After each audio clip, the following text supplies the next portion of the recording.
Welcome to Cooper Field here on the campus of Georgetown University as the Hoyas getting ready to take on the Bucknell Bison. Jeremy Huber and Emory Hunt getting ready for this one. And Emory, again, senior day for the Hoyas. A lot of emotions come up when you talk about that. Absolutely, man. This is the last time a lot of these guys will put on a football uniform, and being able to go out as a champion philosophically in front of your family, in front of your friends, in front of your fans is a big thing. Now, of course, these two teams facing off today, both with 3-6 records. But when you talk about the coaches, Rob Scarlatta, Joe Susan, you expect these guys to play with a lot of pride. And that's the one thing. They will play with pride. They will do a lot of great things up front along the line of scrimmage, and they'll play hard for all 4 quarters. So we should see a great game today. And, of course, when you talk about these two teams, Georgetown and Bucknell, it's all about playing hard. A lot of tradition. Should be interesting to see how this one comes out today. Let's go ahead and jump into our keys to the game. Emory, let's start off with the Bucknell Bison. Well, number one, they have to own both lines of scrimmage in this ball game, offensively and defensively. I think that's going to win the game for either squad. So if you're Bucknell, you have to make sure you own both of them. And you also have to make those plays in space on defense. Georgetown does a great job of forcing you to make tackles consistently in space on the perimeter. If they can't do that, they won't win this game. And it's about being mistake-free in the passing game. They're starting a freshman here today at quarterback, and if they can play efficient football, they can have success. John Chiarolonzio, the starting quarterback for Bucknell, and we talk about protecting him. The first player to watch will play a big part in that. That's the big man, Julian Davenport. And you talk about an NFL prospect. 3 NFL teams are here today to check him out. Julian Davenport, 6'7", about 320 pounds, can do a great job in a running game, also in pass protection. He's a tremendous athlete, and he's going to have his hands full today because Georgetown has some good edge rushers as well. Yeah, talk about that. The hometown Ravens and Redskins both around checking him out. Also a player to watch on the defensive line, another guy on the NFL's radar, Abdul Anderson. And Anderson he's listed as a defensive tackle, but this is a guy you see right there, 10 TFL, 6 sacks. He can play anywhere along this defensive front. He's very strong at the point of attack and has been a 2-time All-Patriot League performer. He's an outstanding talent. He should have another impact on this game.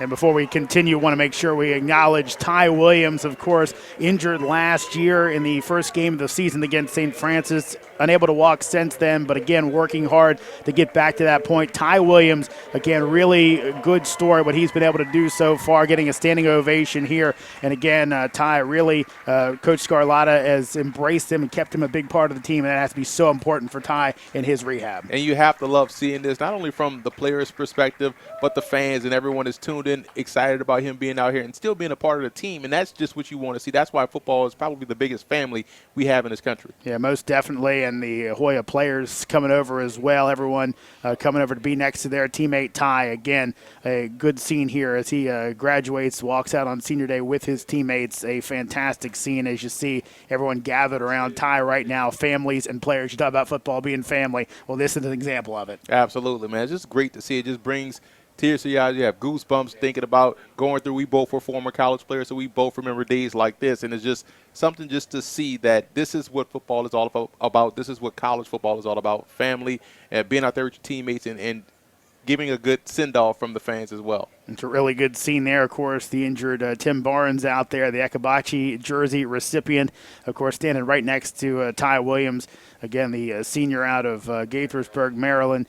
Again, his teammates around him, and a really good scene. We always talk about that senior day is always a big deal, and this is one of the reasons that it is, because it kind of leads to scenes like this where, again, the entire Georgetown football family out there to be around Ty, and, of course, to help revel in this, of course, is always as fun when you can go out and win the game on the same day. And that's the most important part. That's what the coaches are worried about. Like, can we complete this emotional day with an emotional win on the field? And that's going to be important in this game because they have a very tough opponent on the other side. They do. And let's go ahead and pick back up with the Bucknell Bison and their players to watch, and the wide receiver, another real standout, Will Carter. And Carter, in my opinion, is an NFL prospect as well. And you look at his numbers and you say, well, they're not spectacular, but when you look at the inconsistencies that they've had at the QB spot, that's terrific numbers. And we watched him pregame running routes, tracking the football very well, doing a great job catching the football with all hands. So Will Carter will be their big playmaker in the passing game, and he's a tremendous talent. And Carter, the Bucknell record holder for career receptions and receiving yards. Let's go over to Georgetown now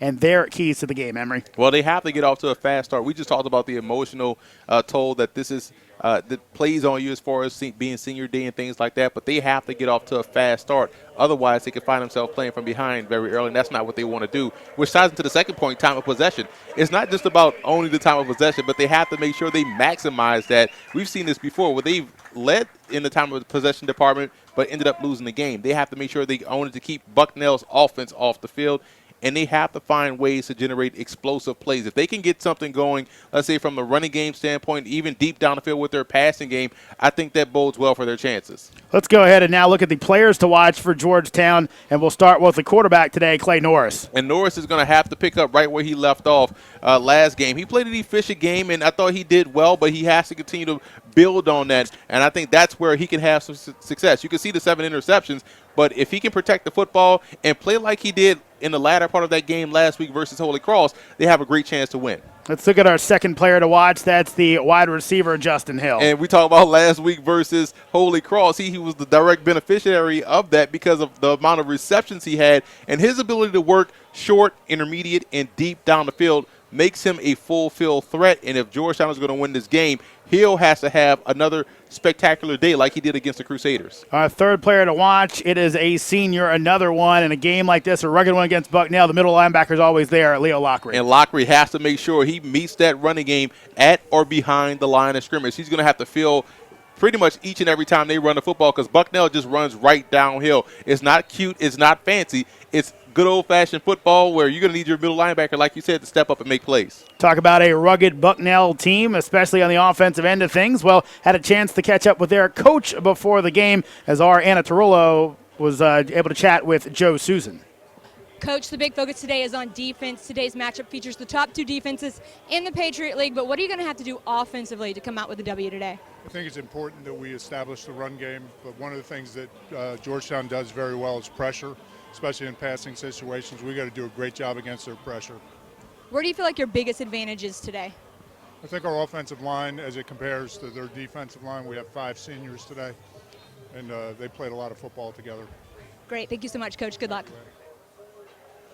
Head coach Joe Susan of the Bucknell Bison come in at 3-6, 2-2 in Patriot League play, taking on a Georgetown team looking for their first Patriot League win. They're led by Rob Scarlatta, who also caught up with our Anna Tarullo. Earlier in the week, you mentioned that you were going to have to get the ball to your really explosive playmakers to manufacture some big plays, especially your receiving core. How do you plan on doing that today? You know, we got to protect the quarterback first. You know, Bucknell's got a great defensive front, and we got to do a good job of giving Clay time to get the ball down the field. Last game on the Hilltop for about 20 of your guys. What do guys like Justin Hill, Timmy Barnes, Hunter Kislick, what have they meant to your program? I mean, they're huge for us. You know, those are the guys that have built the foundation of this program and are really set the course for what we're going to do here in a couple of years. But they put in an incredible amount of work, and they've really stuck together through some tough times. So really looking forward to seeing them play on the Hilltop today. Okay, great. Thank you, Coach. Good luck. And you see Clay Norris there warming up on the sidelines. And Emory, last time out, I thought Norris played a very good game until those last 2 series with the 2 interceptions. But again, looked like a different quarterback than the one we saw play the first few games before that. And it was a patient game. He was able to find a check down, sort of work his way intermediate down the field. And before we got a chance to see these guys go deep down the field, the game was over. So you want to see him carry over in this ball game what he was able to do last week versus Holy Cross because, like you said, he played a really good game so far. And it was interesting in that game, and we kind of talked about with Coach Scarlatta during the week, that it kind of seemed like once his legs got going, that got him into a comfort zone. That's when his passing got better. And you saw the passing placement was impressive because guys were catching the football all hands. They were hitting them right in the spot, right in the numbers, and they did a great job just hauling in those passes. And that passing game really helped open up their running game as well. Yeah, most definitely got them some plays, though. It was Norris being the leading rusher on the matchup last week with 40 yards. Hoyas would love to go ahead and probably need to find a different rusher to go ahead and do that if they're going to be able to come away with a win today as they look for their first in Patriot League play. Let's quickly break for our national anthem here at Georgetown. Bucknell and the Hoyas coming up after this.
The Georgetown Pep Band with our national anthem and almost ready for game time here on the Hilltop as, again, the Hoyas looking for their first win in Patriot League play this season.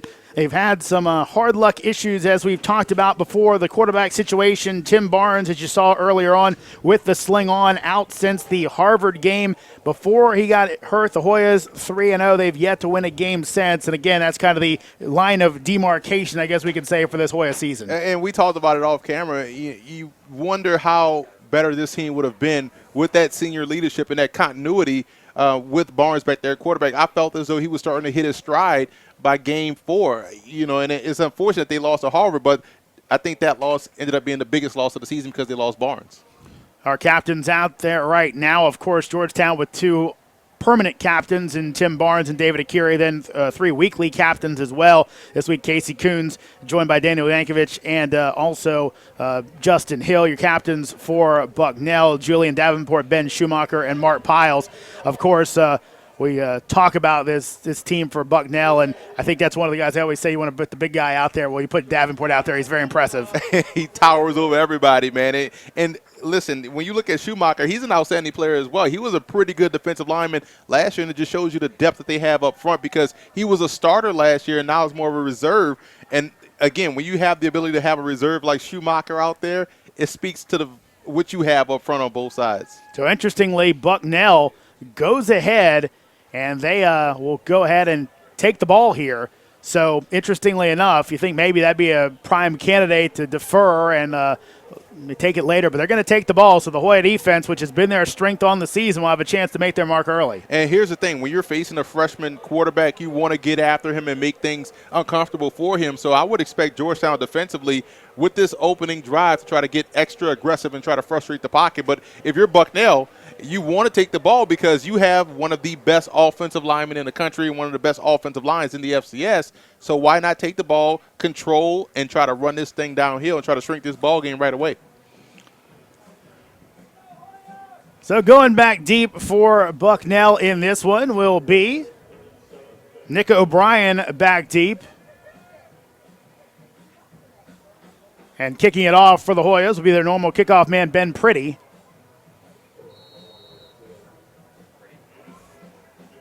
We have a nice crowd here today, man. It's packed. It's senior day.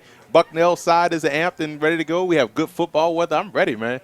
Yeah, Bucknell travels well, as do many Patriot League schools. A lot of high alumni base in the area. Priddy's going to kick this one off, a high pop-up kick, and it's going to be taken by O'Brien up the middle. Now cuts to the outside and knocked out just across the 30. So Bucknell will scrimmage from there, 1st and 10. I'm always skeptical of those high flipping sky kicks on opening kickoffs and even on punts. They're very tough to field. Just to see, it's good to see that guy get underneath it and was able to secure it and not fumble it on the opening kickoff. So again, Bucknell in all white today with the navy blue helmets, while the Hoyas in all navy blue as they look for their first win of the season in Patriot League play. Chiro Alonzio in the shotgun, pistol formation. He'll hand it off, bouncing to the outside, and being brought down for a minimal gain is Joey DeFloria, the junior running back out of Pennsylvania. And that's one of the keys right there for Georgetown. Great tackle in the open field, because if you're not able to make plays within that 2 to 3 yard window of the running game, you're going to struggle against Bucknell. DeFloria, 5'9" running back. You look at the starting lineup. Anybody catch your eye there, Emory? Well, you look at Allen Butler. We're going to see him be the direct beneficiary of single coverage because teams will try to take away Will Carter. Can he make plays with single coverage throughout the game is going to be the biggest question. Man in motion. DeFloria bounces back to the left and across the sticks for a first down. So DeFloria showing some early wiggle. And you're right. That's exactly how I would put it, wiggle, because you saw him weave his way in between traffic to get that first down. That's what you want. You want to press it tight to the line of scrimmage, get outside, and then find the creases, find open space. And he did a great job of doing that. Or his starting lineup, a few guys there to watch as well. Well, Jethro Francois is the one guy that I think should have a huge game. He's going to be the strong safety, the extra guy in run support. He has to excel today in order for Georgetown to have success. Quick pass out in the flat will be caught. And moving up near the sticks, pushing off, and probably has it now. the wide receiver, Will Carter. So Carter, one of our guys to watch, shows why on that play. It shows the strength right there. Nearly dropped that football. Georgetown was almost able to rake it out of there, but good job by Carter early on trying to establish himself as the guy to go to in this game, which will then open up things elsewhere in the passing attack. Yeah, Butler and Williamson over there. One of them almost popped it loose. Did for a while, but Carter able to grab it back. So a 1st and 10 as the ball sits on the Georgetown 45-yard line. Chiralonzio now under center. Sends a man in motion. That's Carter. DeFloria on the pitch out. Has to cut it back. And he will be brought down in the backfield as Lockery comes up. But credit Hunter Kislick with the penetration. And we've talked about Georgetown's perimeter defense all season long. That was great. It's tough to run outside against Georgetown. And if they're going to have success, Kislick, Tate, those guys up front have to be sure to have a great day getting off blocks. That was a great job right there by Kislick. Yeah, Christian Tate in uniform after missing last week's game. I haven't seen him out on the field, I believe, as of yet, but the Georgetown defense, they will definitely rotate a good group of 7 or 8 guys, that 3-man line up front. Man in motion. Fake the handoff. Chiralonzio going deep. He's hit as he throws. The ball will not be caught. They're going to say it's a fumble. I think that's what they're going to rule. That's an excellent job on that interior defensive line by Georgetown, breaking through, and it looks like the quarterback is down. He took a hellacious shot right there by those 2 defenders. Yeah, he's going to go down. Chiralonzio gets punished on that play, and that's one thing the Hoyas have been able to do this year, Emory, is get after the passer, and it's that middle pressure right there. It ends up hurting Chiralonzio. Because I think people underestimate how strong those guys are up front. They may look at height and weight, but these were high school wrestlers. These are guys that have done a great job with technique, so that goes to Alex Coate, the defensive line coach, done a great job with these guys, but they're technically sound, they're strong at the point of attack, so it's no surprise that they're able to break through as often as we've seen them all season long. It's just that people underestimate the power that they come with, and I'm pretty sure Chiralonzio felt that on that play. He's sitting up, so it looks like he just had the wind knocked out of him because they caught him as he was throwing the football, but you hate to see that for a freshman to have an issue early on in the game. You want to see them be able to step up, and maybe he'll come back, but it looks like we're going to get Nitty for at least one play.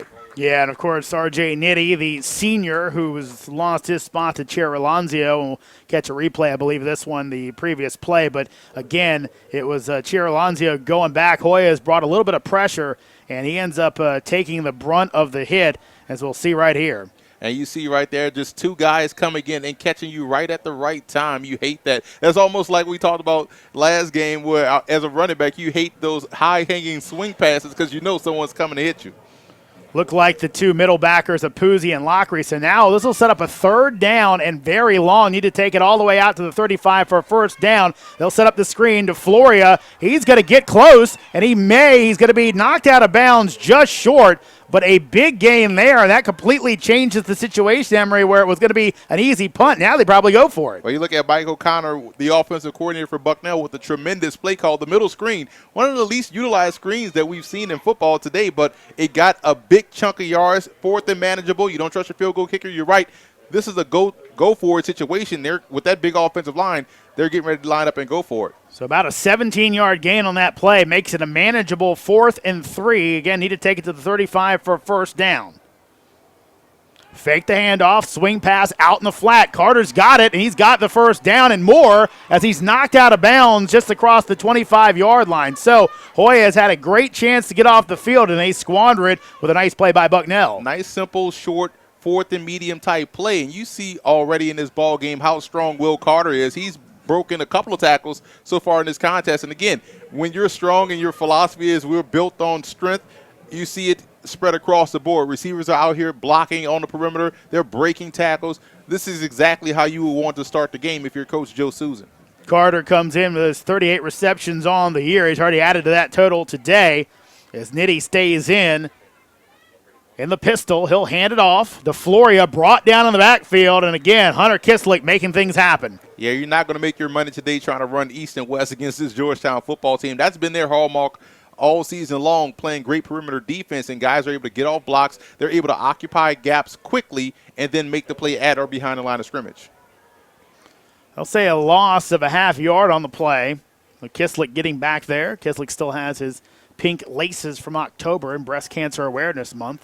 Of course, the way he's played, I think I'd keep everything similar, right. what he's been doing so far this year. Nitty, deep crouch as he's under center. He'll hand it off. Now a little more running room this time for DeFloria as he's brought down across the 20, close around the 17-yard line. I like how he's running early on. He's establishing himself as a tough runner. He's breaking a lot of tackles, and he's finding the open spaces. A lot of times you see running backs nowadays don't run to daylight because of how the offenses are set up, which is why I like how Bucknell runs their offense. It sort of trains the running back to continue to find open space, use your vision, and we're seeing that on this opening drive. Called a 3rd and 5 here. Could be 4-down territory. Bucknell's kicking game not as strong as they would like. Let's see what the play call is as Nitty Kislik almost jumps but stays on sides. Nitty throws over the middle. That'll be incomplete as he was looking for his tight end, Podbielski, but couldn't find him. And now decision time for Joe Susan. You expect your tight end to make the play. That was a good read right there by Nitty. He found the open guy. Maybe because the sun is starting to set on this side of the field, that the sun sort of got in his eye because he kind of pulled his hands back a little bit too quickly. But you have to make that catch if you're the tight end. Saw that in pregame warm-ups that one of the receivers for Bucknell on a long pass just completely had to pull his head away because he couldn't find the ball. An interesting game time here at Georgetown, 3:30. They usually don't play, usually earlier or later. We'll see if it affects any more. Nitty in the shotgun. Looking to his left, fade pattern in the corner. That'll be incomplete. Almost brought in as he was looking in the corner for Justin Bethay, but couldn't bring it in, and the Hoyas get a stop. Great stop right there by Georgetown. Almost an outstanding catch by the receiver, but if you're Coach Scarlotta, you like how your defense bent a little bit, but they didn't break. I mean, you look at Bucknell having to go for it on 2 4th down, so your defense has been able to hold, and they finally got the stop on their own end, and now their offense can come out and try to redictate the terms. See Luke Thompson talking to Javion Butler, getting everything straight. But again, Butler doing some good things, as did that Georgetown defense. Handoff up the middle, and not a lot of room for Alex Vallis. Saw Anderson right there on that play. First play for Bucknell's defense, he's in on the tackle, so it shows you how good he is. Starting lineups for Georgetown in front of you see James, of course, but those receivers, Williams, big for him. Big-time receivers he has. And Nick James, I met his parents this morning at breakfast. Chris and Chrissy James wishes him the best today as a junior left tackle as a starter. Quick screen, out to Hill, trying to find something on the outside, doesn't get much. As he's brought down, now does get about 2 or 3 yards on the play. And that's the type of passing game we saw last week for Georgetown against Holy Cross, that short passing game, getting the football in the Hill's hands quickly and allowing him the opportunity to make something happen. If they can get that going, it's going to make things very easy for this offense to execute. But they have to convert here because their defense was just on a long drive. See the starters there for Bucknell, a couple of players to watch out for there. Brett Berg, 6 PBUs on the season and 2 interceptions.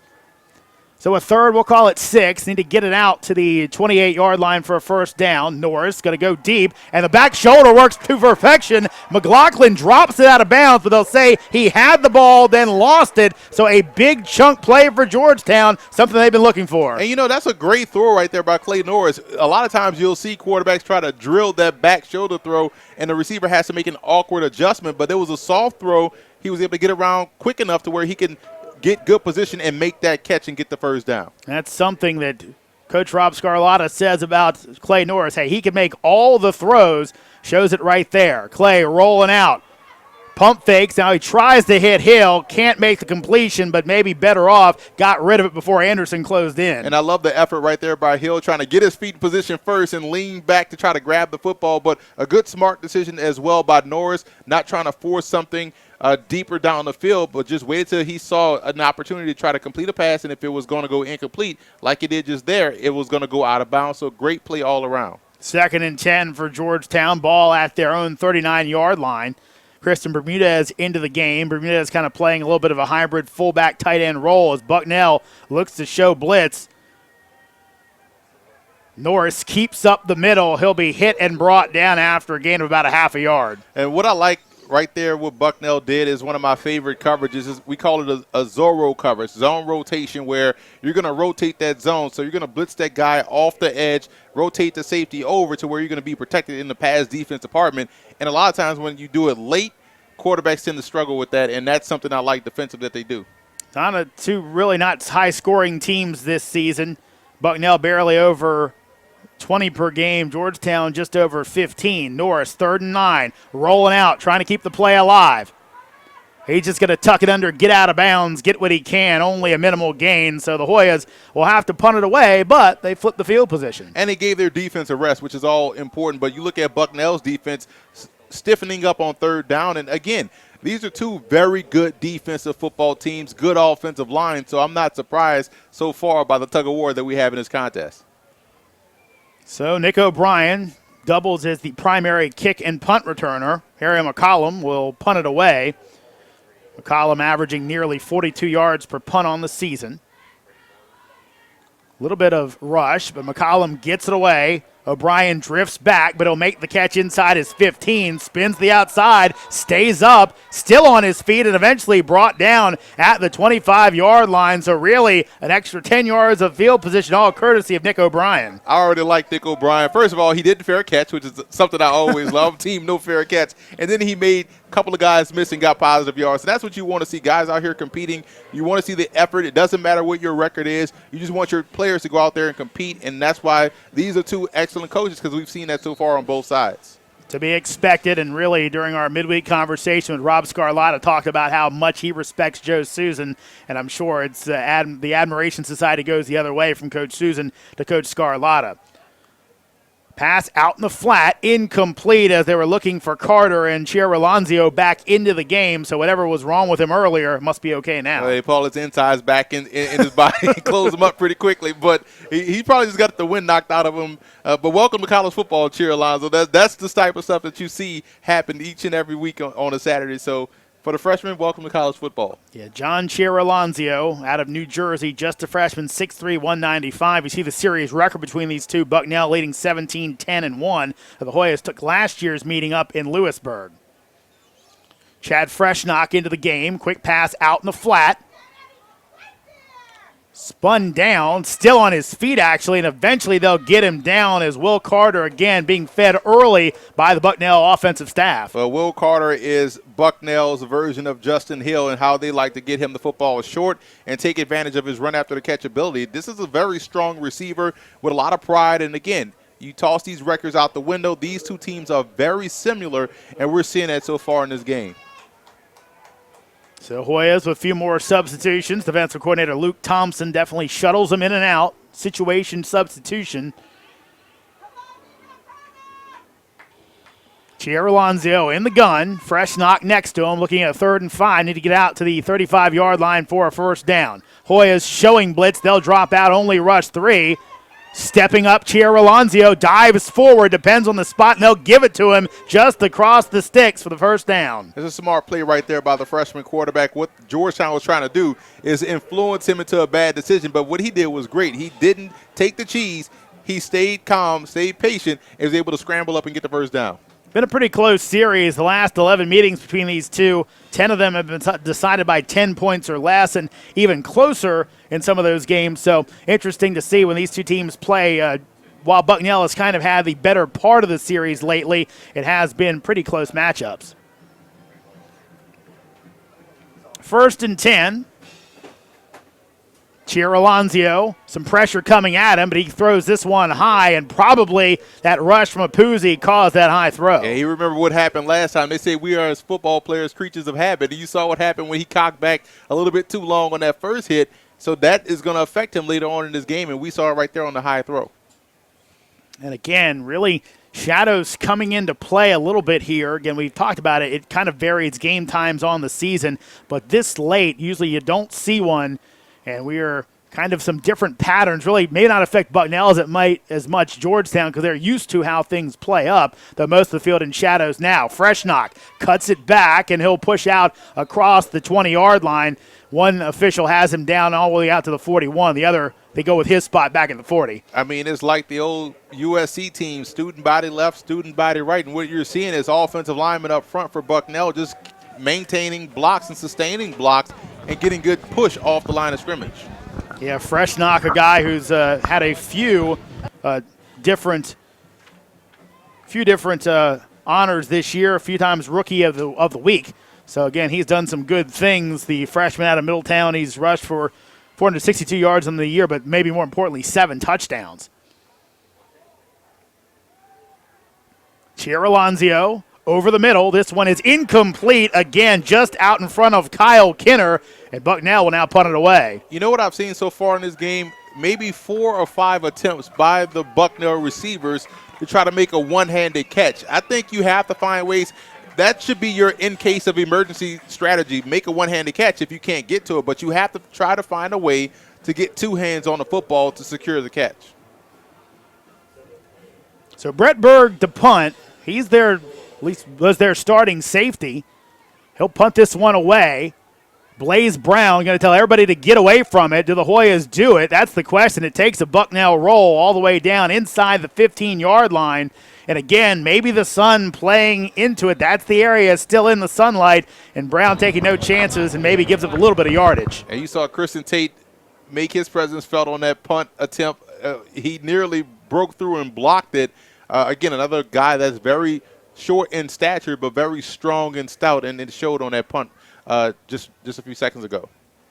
So Hoyas will scrimmage from inside their 15-yard line, 1st and 10. Norris checks over on the sidelines. Of course, Hoyas call their plays from the sidelines in. Norris, the sophomore out of Charlotte, North Carolina. Good measurable, 6'5", 225, a sophomore. Quick pass out in the flat. Vallis will be hit and brought down after a minimal gain. It's a good job right there by Vallis, making things happen. Positive play. You can't really get the running game going right now, so you try to find ways to get him involved in the game. And that short, quick pass allows him to get on the perimeter and utilize his skills as a runner upfield. Let's go ahead and check in again with our third member of our team, Anna Tarullo.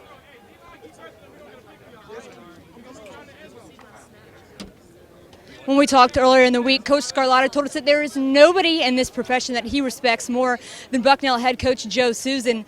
The relationship goes back to Susan's days at Princeton and Rutgers when the two head coaches were recruiting in the New Jersey area.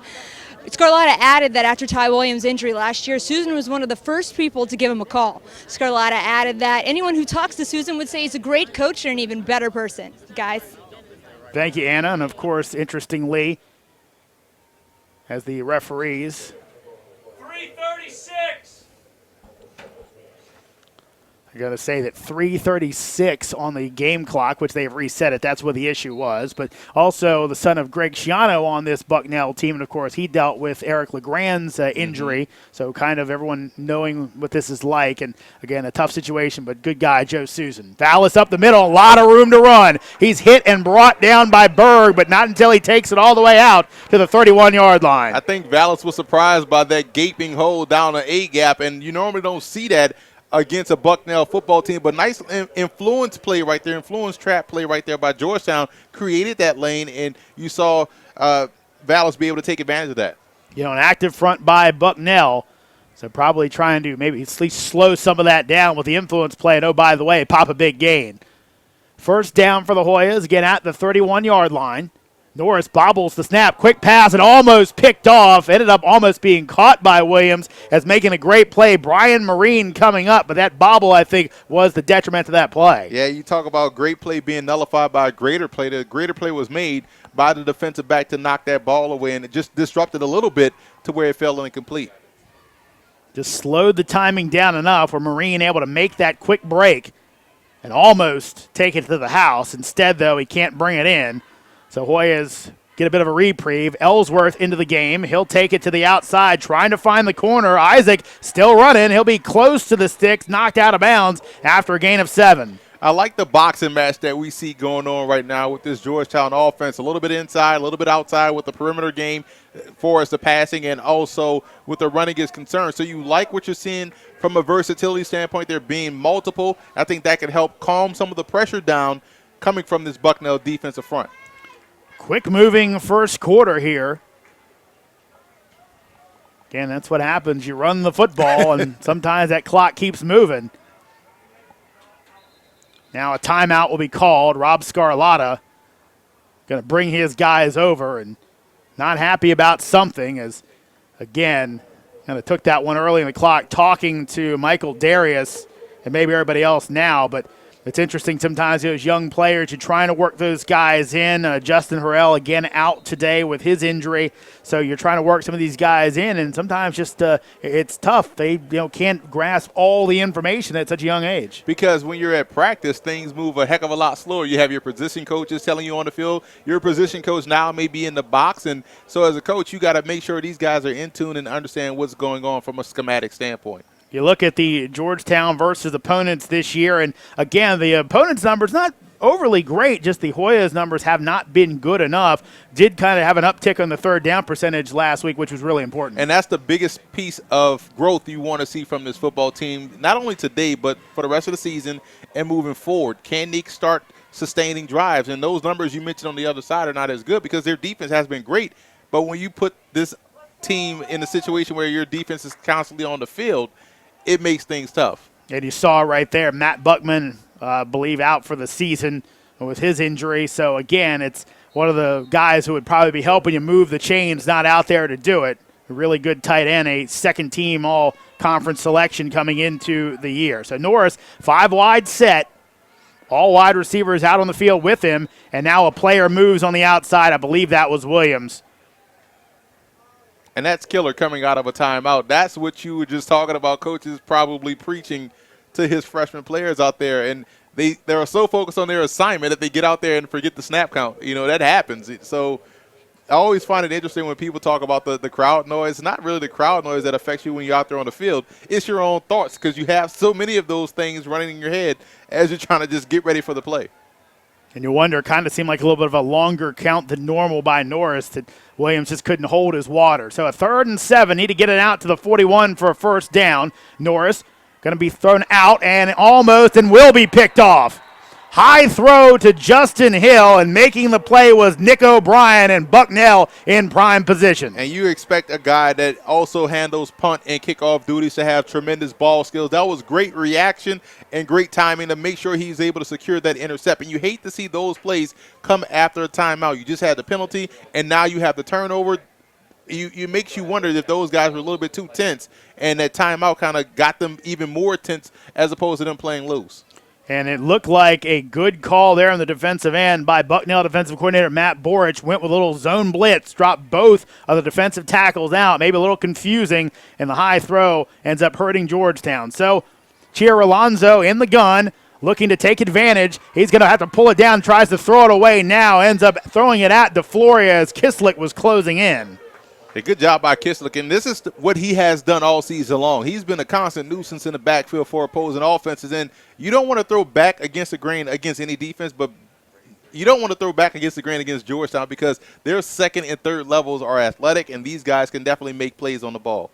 Yeah, Kislick checking in at 6'1", 250, the tough guy senior out of Nutley, New Jersey, affectionately known as a rockhead by his coach, Rob Scarlatta. Loose snap. Chiaralonzo comes back, and he'll be taken down. Actually fell down on a Puzzi. Kind of gave a little love tap as he went by. But, again, that is a big play as Bucknell loses a lot. And that in this particular offense, that throws you off. So if you're Georgetown, you can expect a screenplay here or some type of draw because Bucknell's offense is not built for third and 22 or third and long because they're a run-based offensive attack. So, again, you're going to expect a screen or some sort of draw play here for Bucknell because this is just what they don't want to be in from a stick standpoint. And, again, the better receiver, DeFloria, he's got 27 receptions on the year. Let's see if they go to him.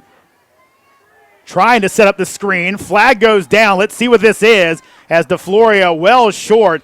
Only gains about 3 yards on the play. That flag right in the middle will be on the offense. Looks like it will be as the officials look over at the coaching staff, and this should be a decline. Yeah, that screen sort of took a little bit too long to develop and set up, so had to be some type of holding going on. Yeah, so it was a hold. And the only thing that made me give pause, Emory, is that we have started to see sometimes them call when you just tackle the running back. Right. When we were coming up, that was perfectly legal. They told you as a defensive lineman, you see screen, tackle the back. Mm-hmm. Now sometimes that gets called. Or it could have been a defensive hold. Guys tend now to hold the offensive lineman so they don't get out. So Berg, the safety, also doubling as the punter, to Brown, who'll make the catch around his 10. Blaze Brown trying to find a seam. Nice return by Blaze out across the 25-yard line. So 15 yards of field position saved as this time he makes the catch. And here's the thing. When you're faced with an option where I can go east, I can go west, the best solution is to go right downhill, especially on a punt return like that. Of course, Brown kind of taking over the role after Alex Vallis suffered the ankle injury. And you pointed that out, something I really never caught of, trying to get back, sometimes tough with that ankle. So to putting Brown in there and no issues since. Positive plays, man. It's the little things that matter on your body that tend to be a big thing in certain situations. So a 1st and 10 for the Hoyas. So the interception does not hurt. McLaughlin going to make the catch with the DB draped all over him. And again, it seems like, and I wonder a bit of this, Emory, could it be because that Norris and McLaughlin work together on the scout team, they have a really good relationship when they get on the field together? That's a great point because you always see that even at the next level when the backup comes in, he is probably more inclined to throw to the 3rd or 4th receiver because that's who he practices with all week long, and that's a great point right there. Of course, did a lot of good work with Justin Hill last week, hit him 12 times. Norris trying to go deep. Instead, he'll go short to McLaughlin, and a nice gain of 10 for a 1st down. I mean, we have about a good 5,000 offensive coordinators here in the stands because everyone was pointing at Justin Hill, who was streaking down the middle of the field wide open. So you wonder if he saw that, but he ended up getting the 1st down, so all is good. But he missed a wide open guy running down the field. But thank God we have all of these offensive coordinators here to let him know that. They was trying. A good way to end the 1st quarter as Georgetown and Bucknell all scoreless. You're watching it right here on the Patriot League Network on Campus Insiders.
And welcome back to Cooper Field here on the campus of Georgetown University. No score, but the Hoyas get a little drive going here behind the sophomore quarterback Clay Norris.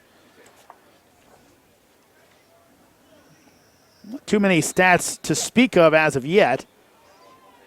Norris has thrown for 43 yards. Does have the pick that didn't end up hurting the Hoyas. Williams goes in motion. Vallis. That little draw, and he'll be upended, taken off his pins by Brian Marine. That's a good job right there by Marine, getting low, lower than Vallis and making that stop. And they tried to use that aggressiveness against Bucknell in that situation by using the fake jet sweep, coming back around the end with the counter. But good thing Marine stayed at home and was able to make the play at the line of scrimmage. So it's 2nd and 10 for the Hoyas. Need to get out to the 47-yard line for a 1st down. Again, Georgetown in the Navy. Well, Bucknell in the white.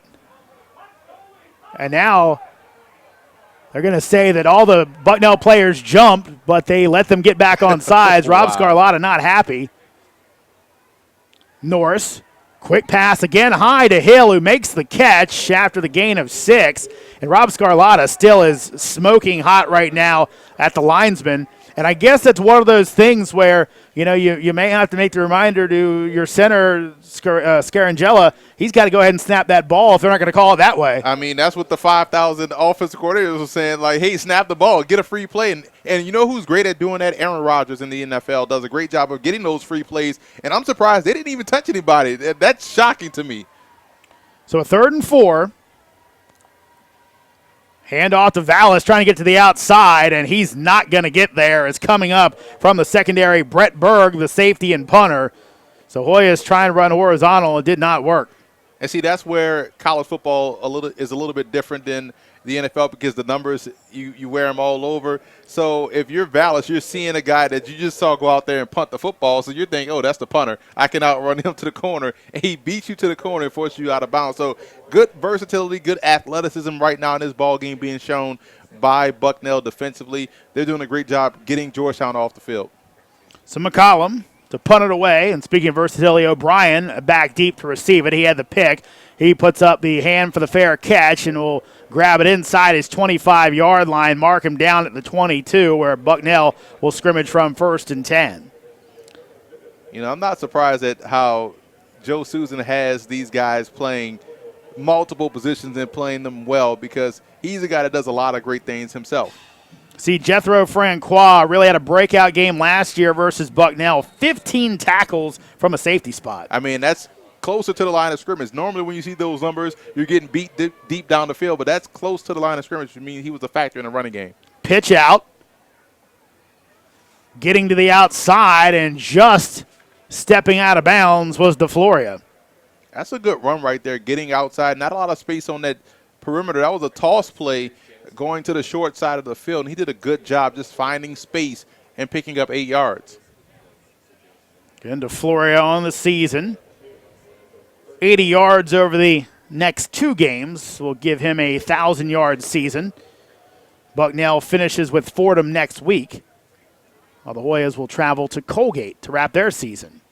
DeFloria tries to bounce it back into the arms of Masterson, but enough second effort to get him a first down. Good job right there against that inside zone play. What you want to do is press it inside and wait to the last possible moment to cut it back, and that's exactly what he did, which is why he picked up the first down. Hugh Masterson getting back into the lineup a few weeks ago after going out with an arm injury. Senior out of Inverness, Florida. Inverness, Florida. It's a new spot. 1st and 10. Quick pass out in the flat as Carter will be stood up and pushed out of bounds by Lyons. I don't know if someone challenged Carter's strength in this game because he has made it a point to show each and every defender that he is here for business. You know, this is a business trip for him, showing how well he can hold his own, and that's why they're able to get the ball out to him quickly, and they don't have to go deep down the field, even though that's where they want to go, but he has that strength to break those tackles and pick up yards in chunks just from a short pass. 2nd and 7, need to get out to the 45 for a first down. Nitty into the game. This will go high as, again, they were looking to find Carter and couldn't do it. So really the plan seems to be early on today is feed Will Carter. I mean, that's their best player on the perimeter. They got to find ways to back up this defense at Georgetown because if you're the Hoyas right now, you can play closer to the line of scrimmage because they haven't really threatened deep down the field. It's almost like playing your own offense in practice because if Georgetown is not pushing the ball deep down the field, Bucknell can cheat up a little bit and be a little bit extra aggressive on the corners. Yeah, we saw it last week. The Hoyas really getting burnt deep for some of the first times on the year, giving up some really big chunk plays to Holy Cross early in the matchup. Nitty in the gun. He'll switch his protection. And DeFloria now rolls out, trying to find the open man. Again, it's Carter. Carter up the field. He'll run in and get a knock from Lyons. Let's see where they spot the ball. And it'll be short of the sticks. Emory, it looked like originally where he made contact, he was past the line of scrimmage, but stepped out. I think Luke Thompson, the defensive coordinator, was pointing that out. Yeah, they tried to outflank Georgetown on that one. That's why they shifted the running back to the other side. So now you have 4 guys on 3. But Georgetown did a great job closing quickly on the perimeter and making that stop and forcing this punt.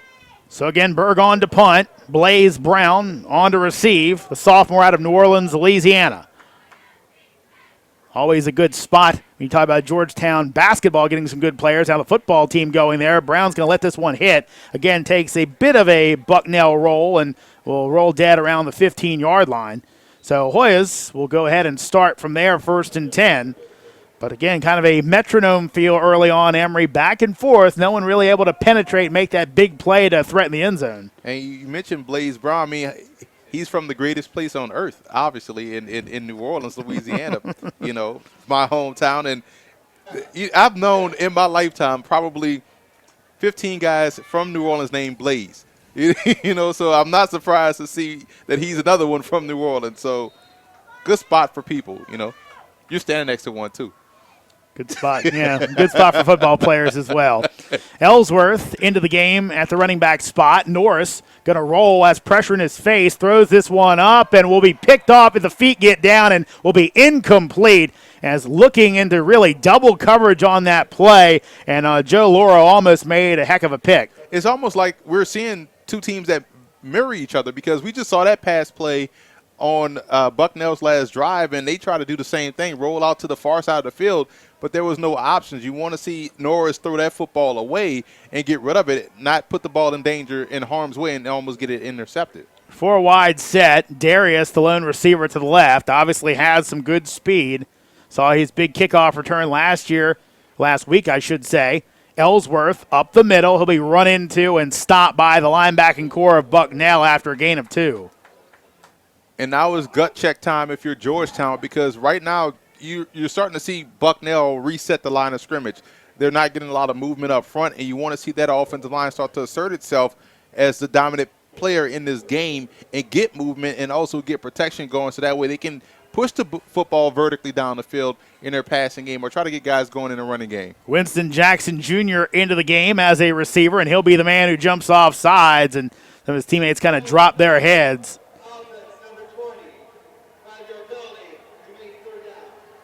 Well, they tell you, you don't let mental mistakes become physical mistakes, and that's what happens when you have these pre-snap penalties. When you see a team like Georgetown just not being able to stay in the game. Guys, that's what happens when you play a lot of young guys. Guys are not really in tune to what's going on because they're shocked and surprised by everything that's happening around them. Jackson, the sophomore, now replaced by Jessen, the senior. As the Hoyas stay in the same formation, but look at a 3rd and 14. Norris under pressure, and he'll be brought down.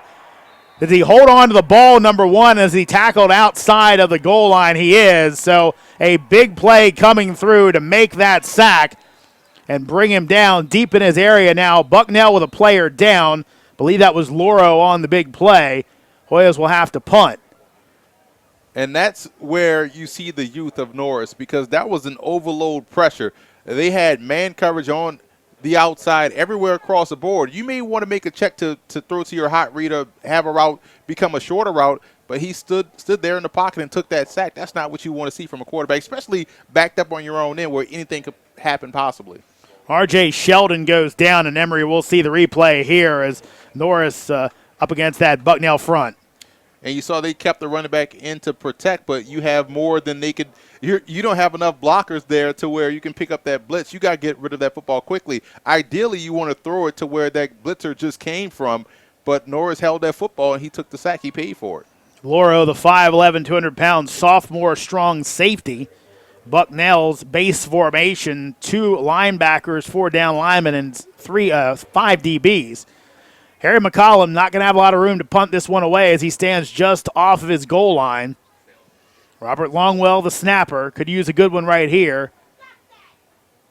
Back deep is O'Brien. Not a lot of pressure. They're setting up a return. High kick. O'Brien's going to take it just outside the 35-yard line. Looking for the sidelines. Cuts it back. He may be in the end zone. O'Brien will find a way to score. So a short field now. Flags go down, and looks like this one will likely come back. Yeah, the first block initially was a block in the back, and that's unfortunate because that was just a great return. And it will go on his highlight tape, but it won't count on the scoreboard because that was an excellent play right there by the returner. But you can't block a guy in the back. Once you see that number, I would say nameplate, but the Hoyas don't have nameplates on the back. But once you see the number, you have to ease up and just hope that the guy doesn't make the play. So Bryce Snyder picks up the penalty, and that is a huge one, Emory, and I always talk about this. You have to know when it's worth committing a penalty and when it's not worth committing a penalty, and really, that ball's on the 35-yard line. If you do nothing, instead, you push it all the way back out to the 41, you negate that return. And it's tough because you're blocking this guy all the way down the field, and all of a sudden, you don't know when the returner has the football. Let him go, and now you're continuing to block him. All he has to do is turn his body, and it's a block in the back. So now Alonso back into the game with Freshnock, who rips off a good run there, 8 yards down to the Georgetown 33. And that was just a simple inside gap play, just running right off the left side. And when you're running off the left side, that means you're running behind Julian Davenport. And there's a reason why 3 NFL teams are here today to see him. He's a guy that may also end up in the Senior Bowl in January down in Mobile, Alabama. Davenport just added to the Walter Payton Award watch list, so a high honor for him, for an offensive lineman to be considered as the best player in all of FCS.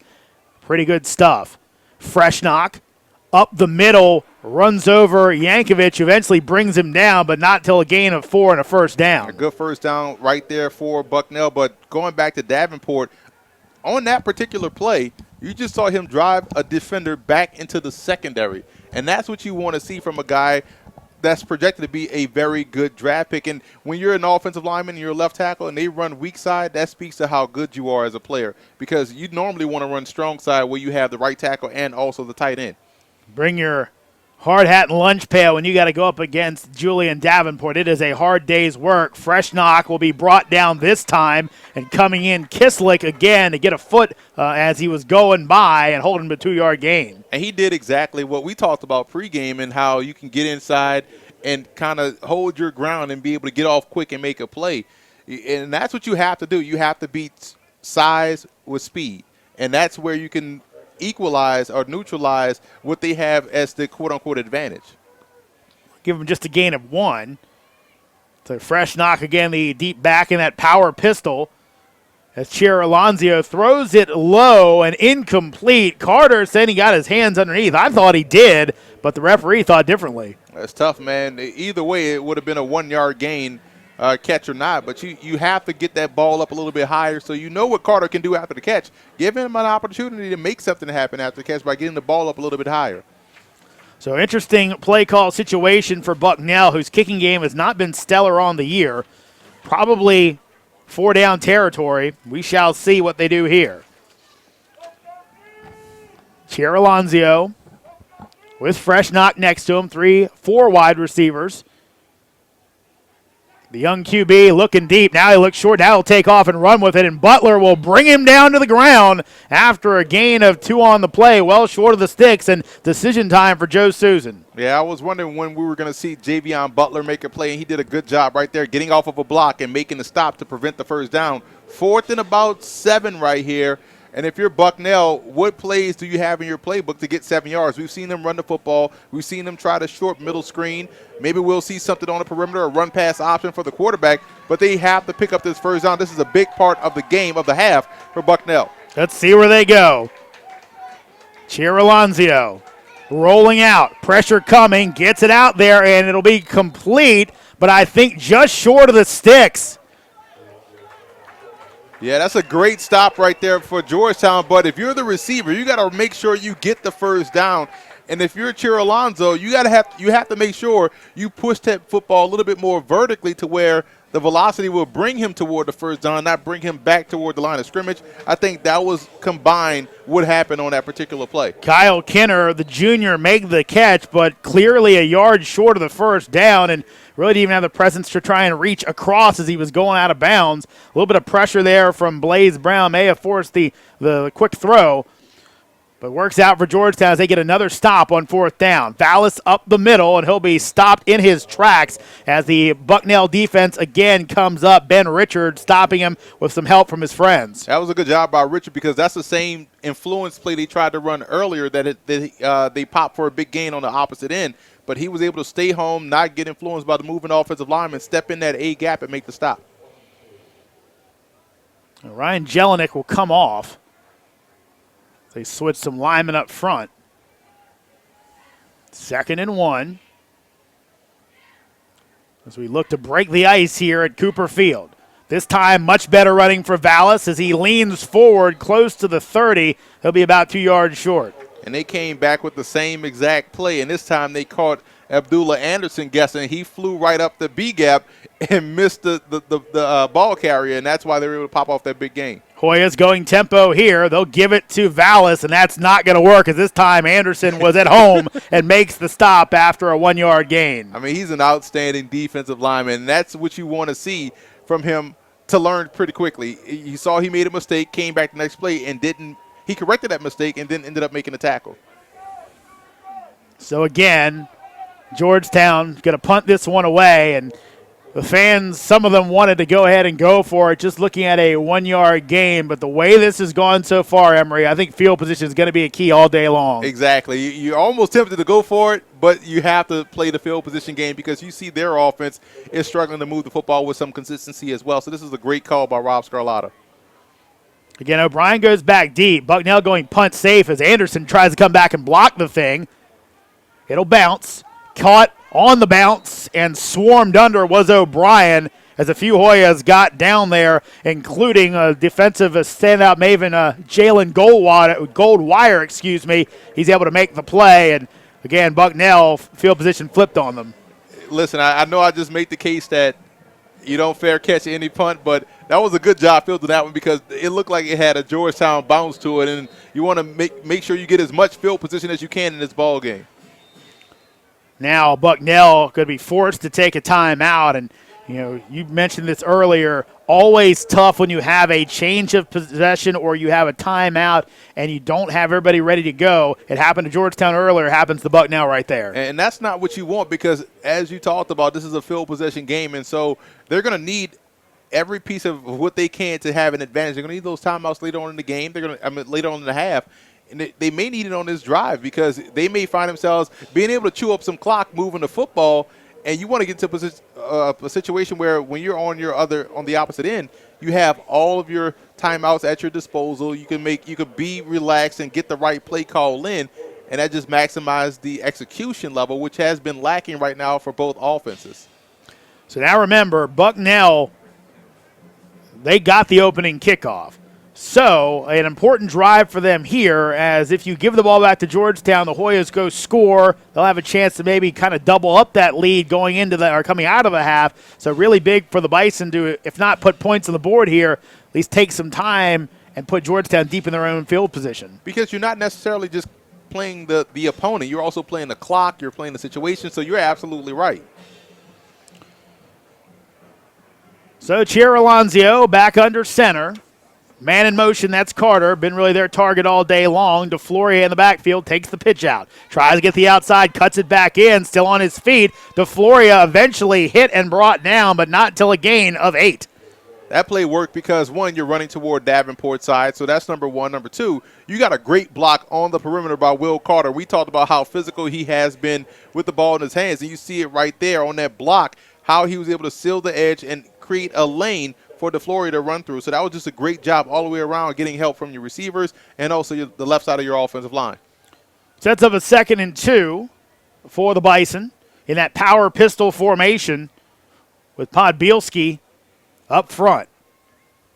Handoff, flag goes down. We'll have to see who that's on, as it should be first down yardage, well across actually by DeFloria, but let's see where it is. They will say a false start formation. So 5 men in the backfield, as one of the wide receivers, I believe, wasn't up. So we have the shotgun, we have the pistol, and you just called that one a power pistol. I feel like we need another gun here. I think we're okay. We need gun control in the booth. No, I mean, it's a pistol, and you've got that power aspect to it with a tight end. So I don't know if anybody officially calls it that, but that's my terminology for it. It makes sense. The power pistol. It's like a power eye, but he's back in that pistol set. So I'm going to call it Colt 45. So. Oh, me. 2nd and 7. Different formation, but same result as DeFloria runs it for a gain of around 3.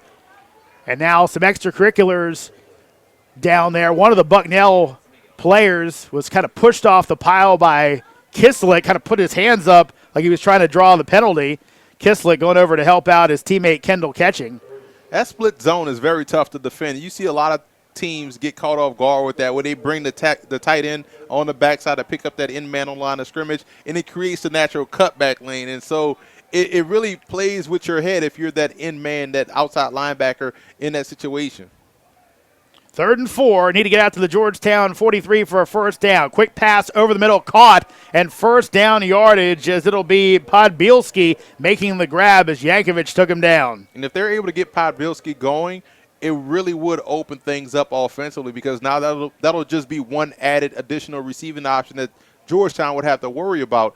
And we've seen them go to Carter. If they can get Podbielski going, then you're going to start to see their run game pop open a little bit, because they'll be able to run the football out of a spread formation as opposed to being condensed like we're seeing them here.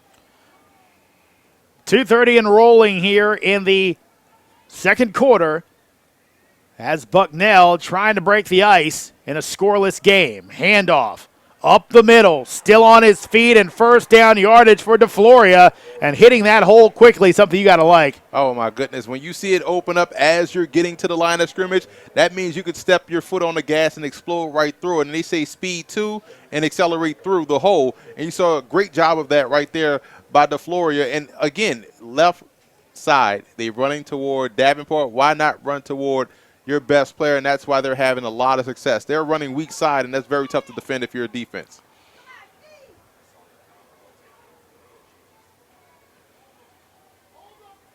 Chiarilonzio is going to get away from Kislick, takes it up the middle and bang down. And coming up and maybe suffering the bad part of that is Leo Lockery, as he and Paris kind of met at the quarterback. And sometimes you see it, Emory, when you kind of crunch that guy in the middle, it's one of the guys who makes the tackle that gets hurt. Yeah, and he didn't expect the quarterback to take the dive a little bit too late like he did. He expected him to slide or maybe continue to run, and that's where he got caught off guard. You're going to see here on the replay, good elusiveness right there, getting away from Kislick. But I don't think Lockery expected the quarterback to really brace and take the brunt of that hit. And so this could be a key one, as Leo Lockery, the senior middle linebacker, actually technically inside linebackers for the Hoyas, but 6'2", 245 out of Glenshaw, Pennsylvania, second leading tackler on the team. And again, he is a guy that is really important for this squad, and be tough to lose him for any extended time. Yeah, it looks like a slight stinger. I hate to speculate, but you see him moving his neck around. Probably caught him at a bad angle because, again, he didn't expect the quarterback to lower his shoulder and bring it to him as opposed to him bringing it to the QB. And I think Paris kind of being on the tackle didn't help either. You really didn't get that quarterback to move. Chiarilonzio throws it out, complete. Carter makes the great, spectacular lunging catch and ends up gaining about 13 on the play for a first down. And you saw Jethro Francois, the defensive back, fall down and wasn't able to make a play on that particular receiver because he fell down. So good job once again by Bucknell. We've seen them hit a couple of good plays in this passing in the passing game on this drive, which is why they find themselves inside the 25-yard line. Perfect situation for Bucknell right now. They've run the clock down, still have 2 timeouts as well. Chiarilonzio to throw, complete. Carter once again lunges forward. I believe he's going to be close to the sticks. He'll actually stop the clock as Bucknell will take a timeout. Joe Susan not going to wait to see if they had gotten the first down or not.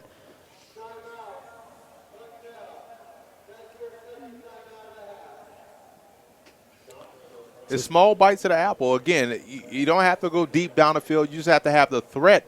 And by them hitting a bigger play earlier in the drive to Podbielski, I think that opened things up a little bit more so for Carter on that route you just saw for the first down play, which got them 9 yards. So I think this is a good piece of offense we're seeing from Bucknell. Now it's time, if you're Georgetown, to clamp down and really force the QB to make quick decisions or try to get back there and put him on the ground.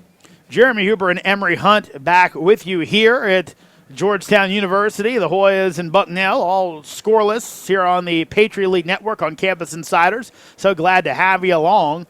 Interesting, again, as we kind of mentioned, a late start time in this one. Usually early in the season, the Hoyas may play a 6 o'clock start. We see Bucknell, of course, one of their big claims to fame, beat Miami back in the 1934 Orange Bowl. Played actually 1935 and 34 season. But back to our point, really this late time. Don't usually see this field this much in shadows, but we've got it today. Which also means it's going to get colder as the game winds down. Forgot my overcoat. 2nd and 1. Pitch out. DeFloria cuts up, still on his feet, and he'll be into the end zone. Touchdown, Bucknell. And just a few sudden moves and some missed tackles, and the Bucknell Bison into the end zone. Again, running left side, they ran behind Julian Davenport. We just saw Devlin Brennan, the left guard, number 66, escort his man completely out of bounds and do a great job just drive blocking. So, again, when you're getting good blocks like that on the weak side of your offensive front, it says a lot about your ability to run the football and dictate up front. That was one of the keys to victory we had in this game for Bucknell. They have to own the line of scrimmage, and they did a great job on this drive doing so. So the extra point is up, and it is good. Kicked through by Jack Chambers. And a 7-0 lead for Bucknell with 50 seconds left to go. And here's the replay, Emory, how they see DeFloria get in. And you see right there the block by Brennan just escorting this guy out of bounds. And it makes it easy as a running back when you're getting blocks like that. It just is very tough to defend because you're naturally going to overset toward the strong side. So you don't expect them to run weak side. You expect them to run to where their help is. But they have the numbers. They trust their guys one-on-one. And they've been running to the left side a lot in this ball game to success. And we did see Leo Lockery go out. It'll be interesting to see if he's back in after the half. And that's got to hurt your run defense a little time to lose the second leading tackler on the team, Javion Butler, the top tackler on this Georgetown squad. So big kickoff here for Bucknell. You would think, Emory, that probably if it's not good field position for the Hoyas, they probably pack it in. I was about to say they would need a big return in this particular on this particular kickoff to make something happen to really press the issue and push it downfield. But otherwise, like you said, they just may be satisfied that this is a 7-0 lead. They like how they're playing defense. They just want to make sure they get inside at the half, make some adjustments, and come back out ready to play. Of course, Mr. Explosive Michael Darius, Patriot League Rookie of the Week, courtesy of his 100-yard kickoff return for a touchdown against Holy Cross. Also had the big catch for a touchdown against Columbia. He'll get a shot. Takes that at his 10, trying to find a seam, and Darius banged down just across the 25-yard line. Yeah, we saw last week against Holy Cross, he was able to come back around the outside, get the corner, and race for a 100-yard touchdown kickoff return. But in this situation, you don't want a turnover. You don't want a penalty. If you're Coach Scarlotta, you want to probably get a short, safe play, and if it turns out to be a very good one, then you get into your 2-minute offense, your 1-minute offensive attack. But they're going to try to just probably run the football, maybe pick up 5 here, maybe pick up a short pass. If they get a first down before 30 seconds, then you may start to see them push it more vertically down the field. So ball at the 26-yard line. Norris in the shotgun with Vallis. They'll hand it off, and Vallis will be stacked up at the line of scrimmage and dragged back. And Hoyas do have 2 timeouts left. Don't think they're going to use them. It's a great one-on-one stop right there by Mark Powles, the linebacker, number 5. Just met him right there in the A-gap and pushed him right back, so no gain. 2nd and 10 right here for Georgetown. Again, like we said, 30 seconds. Probably just going to let this one run out and get to the half. Play clock not even running, I guess, because they had the option of letting it just run out, so not that big of a deal. And that's going to go ahead and take us to the half. So the late touchdown run by Joey DeFloria able to go ahead and make this a 7-0 game here at the half as Georgetown trails the Bucknell Bison. Of course, we've seen it a few times this year. The Hoyas not getting off to the fast start. Didn't really get off to one here, but weren't exactly hurt by it either, as we'll be joined by head coach Rob Scarlotta in just a moment as the Hoyas again trailing 7-0 at the half. The defense, again, coming to play. The offense not getting as much as we would like. But let's go ahead and send it down to our Anna Tarullo. All right, Coach, first thing you address with your team at the half. Got to stop making mistakes on offense. You have 2 good drives going there. We have 2 penalties in our own end. So overall, we're doing some good things, but we need to complete some drives, and we just got to get some things cleaned up in the drive at the end of the second quarter there. And how do you generate that rhythm offensively in the second half? Can't shoot yourself in the foot. We got to stay ahead of the stick. So in the first 2 drives, we did that, and we had some penalties and some mistakes that put us behind. So we'll get it fixed up and be ready for the second half. All right, great. Thanks, Coach. Guys. Thank you, Anna, and thank you, Coach. Again, Georgetown trailing at the half, 7-0, a defensive battle at the half of this one. We're going to take a break. We'll be back with more after this. You're watching Georgetown and Bucknell on the Patriot League Network on Campus Insiders.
head back to Poughkeepsie at 500 as well.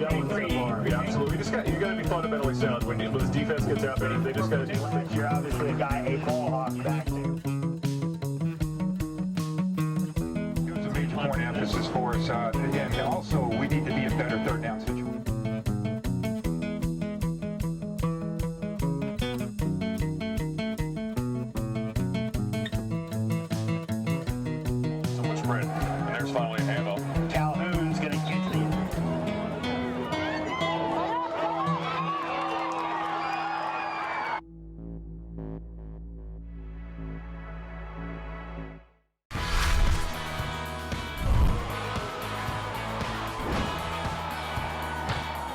In the Patriot League, our playbooks look a little different. Here, we play to win on the field, in the classroom, and in the community. A competitive athletic experience with high academic standards. Today's scholar athlete, tomorrow's leaders. That's the Patriot League. Here at DeMatha Catholic High School, Bob Trossett alongside my buddy Marcus Helton of DMV Elite. We are super fired up to be here. College basketball season is right around the corner, and three young men really have a chance to shine today. Yeah, days like this are always fun, getting to see these guys move on to the next level, and they're joining a very, very long list of DeMatha guys who have moved on to play at the college level and beyond. And we chatted about that before. There's 17 DeMatha grads who went on and currently or used to play in the NBA. What an incredible stat. You know, you think about Oak Hill, you think about DeMatha, they're right in line. What does this school mean to you? It's fun. I mean, everyone, when they think of this area, when they think of basketball, DeMatha is one of the names that always comes to mind immediately. And, you know, for good reason. There are 17 guys in the NBA. They're going to have maybe another one joining them very, very shortly. Markel Fultz, who was here last year, is at Washington now. I mean, it's success. When people think of DeMatha, they think of success. A couple times. And let's get right into these guys. Let's start off with DJ Harvey. He's headed to the University of Notre Dame. He joins a long cast of guys formerly who played there at Notre Dame. What do you expect from him going into this year? DJ's a guy who's highly touted coming in, and he's lived up to that. I mean, he was the first freshman to start here since Adrian Dantley in 1969, 1970, so it's been a long, long time. And, you know, there haven't been a large number of freshmen who've been able to come into this program and play right away.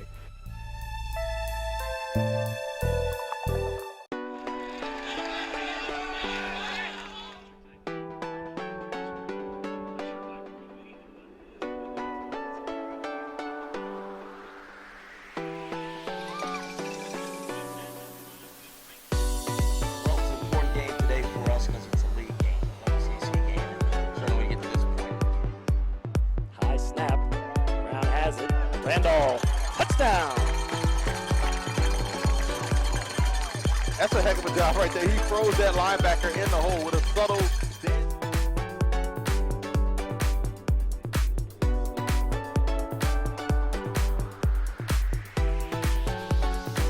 Both teams in this ball game lean on both of their tailbacks.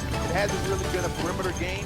You can see right here on a replay, making a move right there in the hole, getting outside, beating the man on line of scrimmage, stiff on for the touchdown. Yeah, great determination there. I thought he was going to be forced out just short, but stretched that ball across.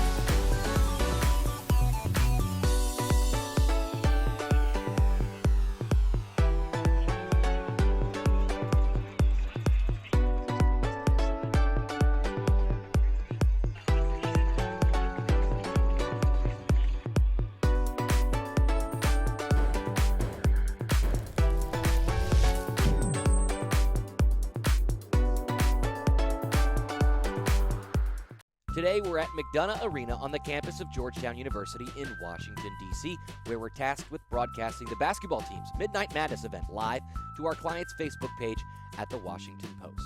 Now, considering that this venue is not truck-friendly, we've instead rolled out our fly pack kit for this event. Our flyback allows us to produce a multi-camera stream live to the web by marrying together a series of state-of-the-art products and production tools for one easy setup. Now, we've built out our kit and run 4 independent camera angles back to our NewTek TriCaster. Our director is then producing a live show for the viewers at home. We've also tapped into the in-house network, the Internet, which allows our director to pull in live graphics from an independent graphics operator who's working on his own system and feeding graphics across that network. Now, even though you can stream directly out of TriCaster, we've opted instead to pull an independent feed directly into an independent encoder called the Teradek VidiU. This great product simply allows you to take an HDMI feed and you can encode that broadcast separately directly to the client's platform, which today is the Washington Post Facebook page. We've run our own audio back from our staging area where our talent is telling the story for the viewers at home. We've also pulled an audio feed from the in-house PA so we can switch over to the in-house DJ whenever we want to send that audio to our viewers at home. All right, for more great videos like these and to learn more about how to broadcast your event, go to dmvstream.com.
Welcome back to Cooper Field on the campus of Georgetown University as the Bucknell Bison lead the Hoyas by a score of 7-0. Jeremy Huber and Emory Hunt back with you. Let's take a quick look at the stats in this one, Emory.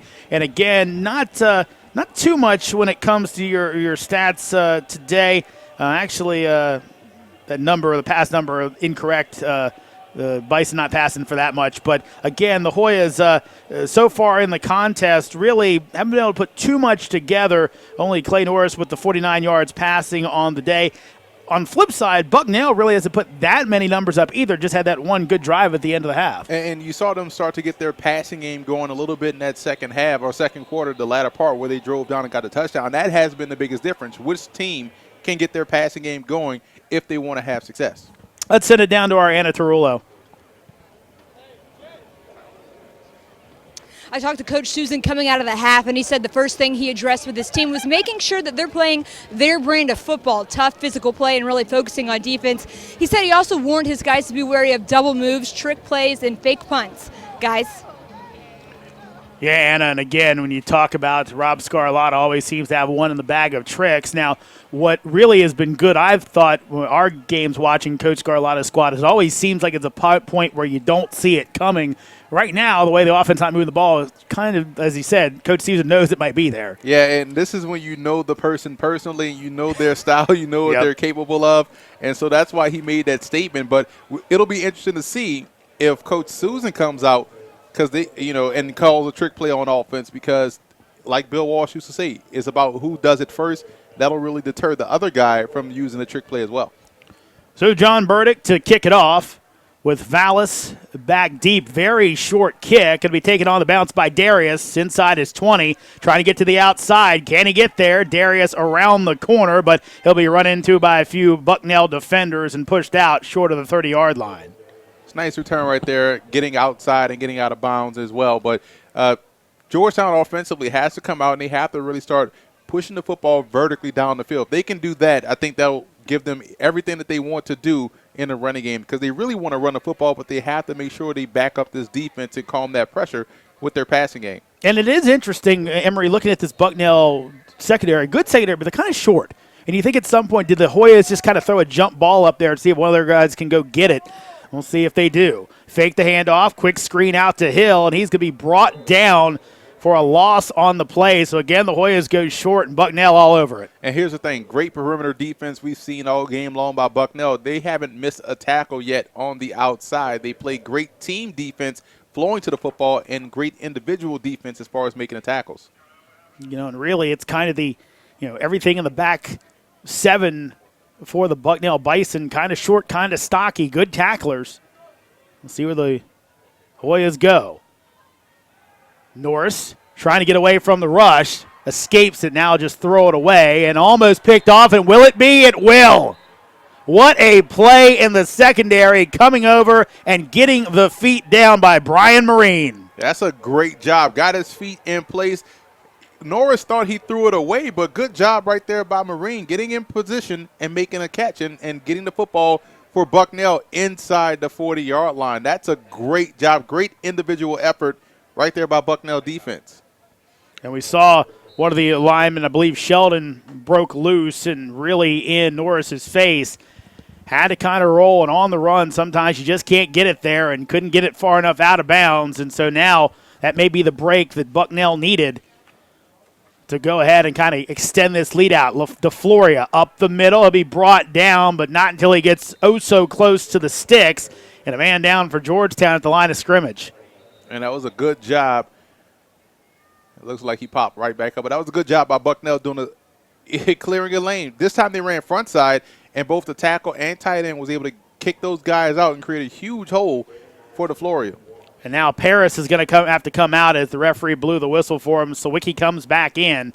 But DeFloria, after a first half with 65 yards on 11 carries, 5.9 average, again, with a nice run there to start things off in this second stanza. Man in motion, that's Carter, been their big offensive weapon today. DeFloria cuts it up, avoids the tackle of Butler, and will be close to the sticks, but maybe just short. Javion doing a good job to turn that one back up. And it can go both ways because he did a great job of forcing the back, like you said, to cut back inside and go back to where his help is. But good job by Will Carter getting a good block, enough of him to where Butler didn't make that tackle. So 2 good plays right there by both teams. So a short loss on the play. So the Bison probably in 4-down territory if they don't get it here. Again, look at a 3rd and 1. Chiralonzio, straight handoff this time. Big cut back by DeFloria as the Hoyas defensive front was washed down, and he makes them pay for it. And that's always tough, man, when you're getting washed like that. You know this better than anybody, Jeremy. I'm not saying you got washed a lot as a defender, but when they're trying to push you where you're going with your momentum, it's tough to where you can't come back and make that play. So good job right there by Bucknell's defense. Just saw that Julian Davenport kind of came up limping on that play, the big left tackle. We'll see how he performs from here on out. Pistol formation. DeFloria right up the middle, and he'll run into a wall of Hoyas for a minimal gain. It's a good job right there by Georgetown maintaining the line of scrimmage, not really getting blown off the ball. And they really need to stop here, man. This is a big down right here, 2nd and long. Can they get a stop on this end of the field and try to continue to force Bucknell to break their tendency, which will then end up being an advantage, in my opinion, for Georgetown. See Davenport again, kind of a little hitch in his giddy up there. Trying to play through it, man. Be smart about it. 2nd and 9. Offset I formation. Chiralonzio looking to throw on the screen, and that is sniffed out by the Hoyas. Good play by Georgetown as Akiri is right there to make the play. Check that. Actually, Lyons makes the play from his corner spot. Yeah, way to fight through contact right there because he looked like he was engaged and was able to fight through and make the tackle. And you saw Davenport on that particular pass rush.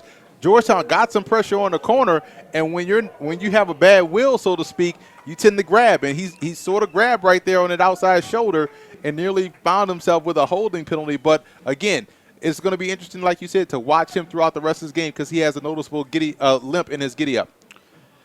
3rd and 11. Need to get it down inside the 5 for a 1st down.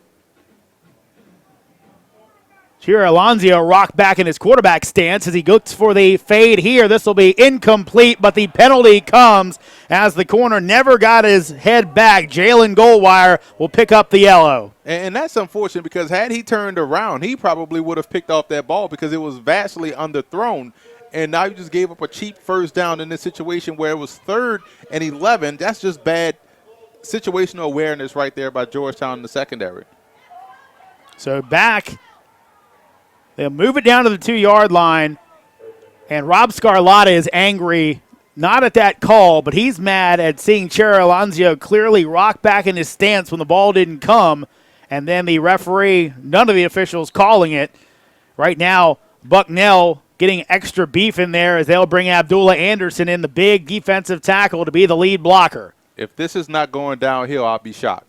Fresh knock, the big freshman, into the game as well, as he'll take the handoff and leap into the end zone as he gets stopped, and they will stop him at the 1-yard line. So inches from the goal line, fresh knock, but he got hit. Great play by the Georgetown linebacking corps. They brought in the extra offensive lineman on the left side as well, number 72, Chase Watkins, as the tight end.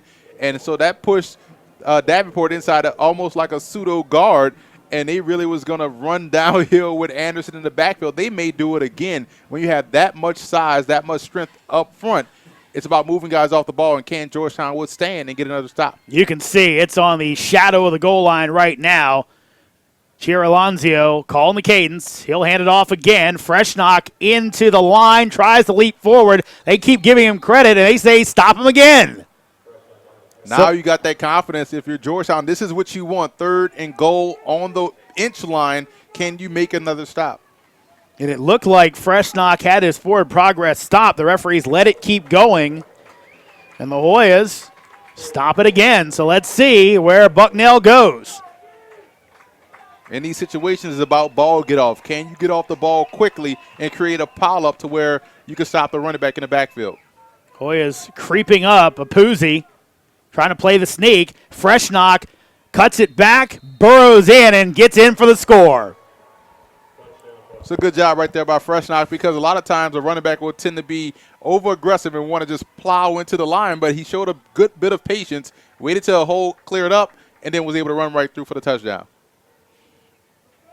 So Chad Freshnock with his 8th touchdown of the year, trying to make his case for Rookie of the Year honors, as he's definitely put up some good numbers on the season. Chambers on for the extra point, puts it up, and Chambers is true. So now a 14-0 lead as Bucknell takes advantage of the Hoyas' turnover with the run by Freshnock. You're going to see right there, just a great block by Anderson, eliminating the pursuit man that was going to try to crash down and make that stop on in the backfield. But good block by Anderson, a defensive tackle. Good patience right there by Freshnock for the touchdown. So 2-score lead for Bucknell, and right now, Emory, I would feel that Georgetown's got to find a way to put some points on the board and do it fast, as they just have not really even threatened the Bucknell goal line as of yet today. Not at all, and not even just deep down the field in the passing game. The one big play we saw them going down, it just wasn't deep enough. They hit the intermediate route, not the deep route that could have been a touchdown. Let's get it back down to our Anna Turullo. Before the end of that first half, linebacker Leo Lowry went down on a play. When he got back over to the sideline, Georgetown trainers did what looked like was concussion protocol on him, moving their fingers to see if his eye could follow before leading him into the locker room before the end of that first half. No word yet on whether or not he'll return. Guys. Thank you, Anna. And a key loss to that Georgetown defense of Lockery unable to return. I'm saying that's tough, man. That is because that's your inside linebacker. That's the heart of your defense, and he's a very good run defender. Darius may have a seam.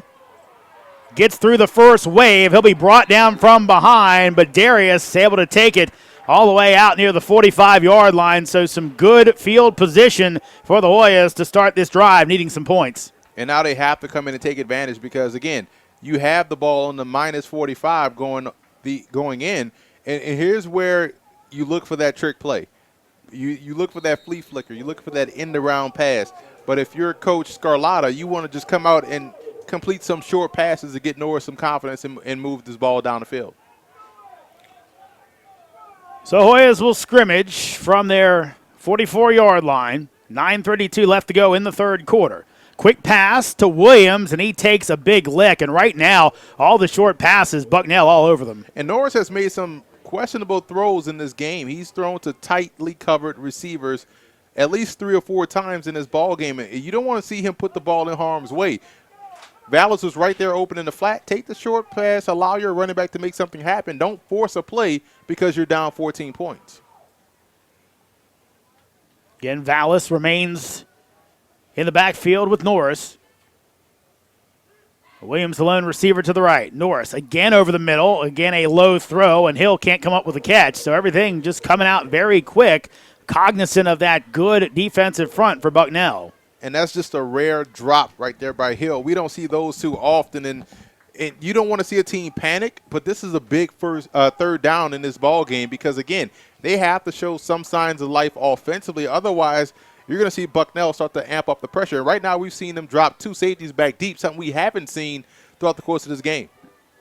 Winston Jackson Jr. now in as a receiver for the Hoyas. Norris throws this one out in the flat, and this one will be caught by McLaughlin. Looked like it might be intercepted at one point, but McLaughlin able to get down and make the 12-yard grab. Oh, that was a big-time throw, big-time catch, and a much-needed conversion for the Hoyas. If they're able to push the ball downfield vertically again, it's just going to open things up everywhere else offensively for them. And Loro, again, looked like he was in prime position for a pick. Now Norris getting pressured on the roll. He'll throw it again, looking for Williams and well out of bounds, and a little bit of a collision. A few players for Bucknell and Williams going out. Yeah, Bucknell closes very quickly to the football, man. I tell you what, in the secondary, you're seeing these guys flow freely to the ball. No real combo routes to really take one defender away. And it's almost like there's double coverage on every receiver on the field, which is impossible to do, but it just seems like that, and that's how well they're playing this game. A lot of Bucknell white filling up that secondary. Of course, you can do that when you got some guys up front like Abdullah Anderson. Second down at the Bucknell 44-yard line. Norris down the middle, looking for Hill. He gets hit, and he dropped it anyway. And actually, pretty good play there by Connor Golden to deliver a hit but not draw a penalty. And I like that throw. That was a good throw, a tight throw. You're going to have to make those throws in this ball game. Good read as well. And that's the second drop we've seen on this drive by Hill. Something, again, we haven't seen, especially coming off the game he had against Holy Cross. I'm shocked to see him drop the football. I thought that was a catchable pass, one that they needed to give them a chunk play in the passing game. 3rd and 10. Need to get it to the 34-yard line for a first down. McLaughlin, the lone receiver, up to the top of your screen. This will be incomplete, and a flag goes down, and probably going to be a hold on the Hoyas. It's one of those self-preservation holds right there for Georgetown. Kind of had to hold to prevent the sack, but you're hurting yourself either way.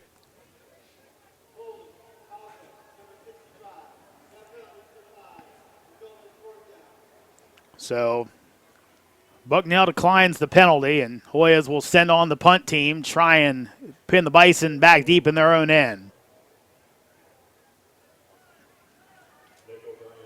So get the one good throw from Norris to McLaughlin, but as Coach Carlotta said, really just can't get into a rhythm right now on the Georgetown offensive side of things. Just makes it more important for Justin Hill to catch that football on that seam throw. That was a good read, good throw, tight window. He has to make that catch.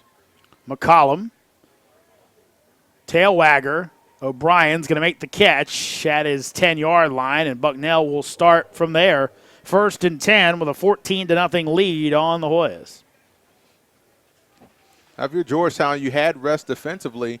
You can come out and be a little bit more aggressive as far as trying to stop the run. They need a quick 3 and out on this particular drive. And if you're Bucknell, you saw your passing game start to catch a little bit of fire. You start to move the football a little bit. They spread the football very well. Just got to get more people involved. See some scores.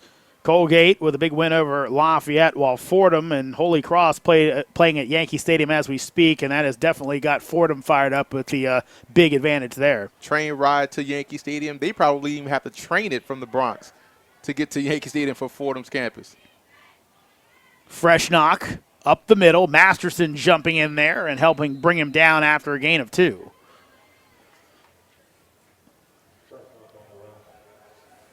See how tough and mentally tough this Bucknell team is. I spent time this summer at Bucknell's campus with Coach Susan, and he talked about how he's into martial arts. It also does karate as well. I was shocked for a guy his age still get out there practicing martial arts, which is impressive. Maybe I should pick that up. I do something. 2nd and 7. Pistol formation, pitch out, fresh knock, running to his right, trying to find a seam. He will run over a man and be pulled down just short of the 20-yard line, so a 3rd and short coming up for the Bison. And that's one thing when I met with him he talked about is how he stressed taking care of your body, which is why we've seen Bucknell do a great job. We don't see them get tired. You know, they're still as aggressive now as they were on that opening drive. And, you know, he told me, hey, you shouldn't hang clean, now at your age. And I stopped doing it, and I feel a lot better now. So he may be on to something, Coach Susan knows. A lot of intelligence right there. Fresh knock. Submarine in the backfield, and guess who? Javion Butler brings him down short of the sticks. Hoyas need a big play. They get one from Mr. Butler. Listen, I've been driving a Javion Butler for All-American train all season long because he has made plays like that constantly in each and every ball game and at the right time, too. That's what's been most impressive. It's been his timing that I've been very impressed with how he's able to make a play, and they need another one right now on 4th and inches. Well, here is some guts if they snap this ball as Chiara Alonso is going to come out on a 4th and 1 at their own 20-yard line.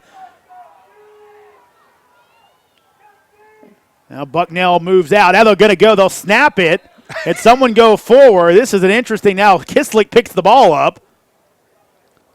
So Bucknell, they rent hard count. They move some guys. And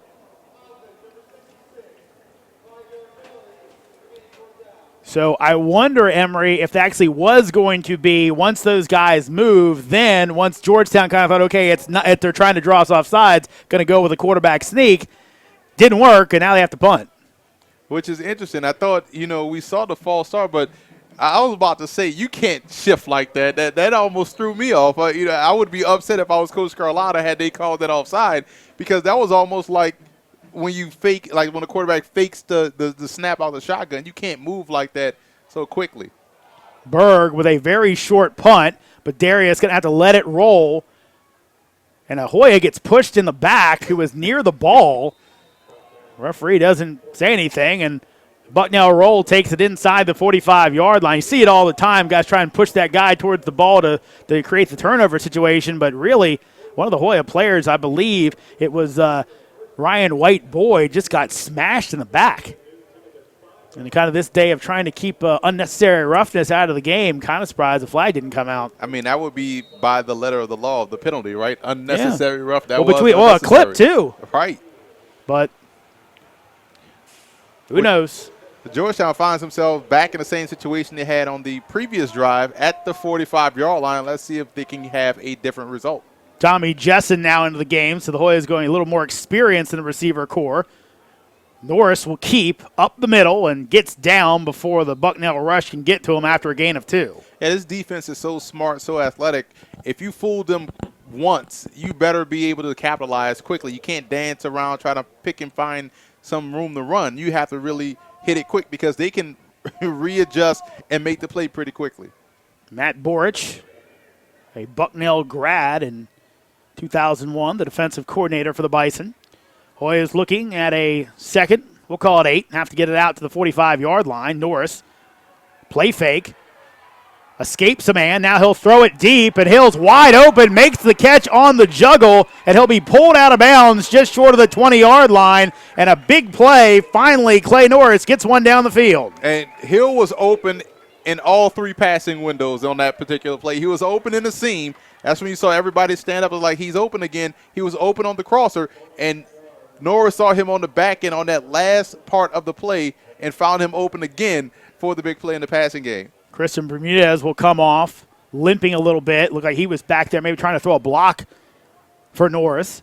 But as it is, the Hoyas have it moving off the big play. Norris fakes the pump fake. Now he'll throw this one deep, looking for McLaughlin. He's got him. Does he get the feet down? He does. Touchdown, Georgetown.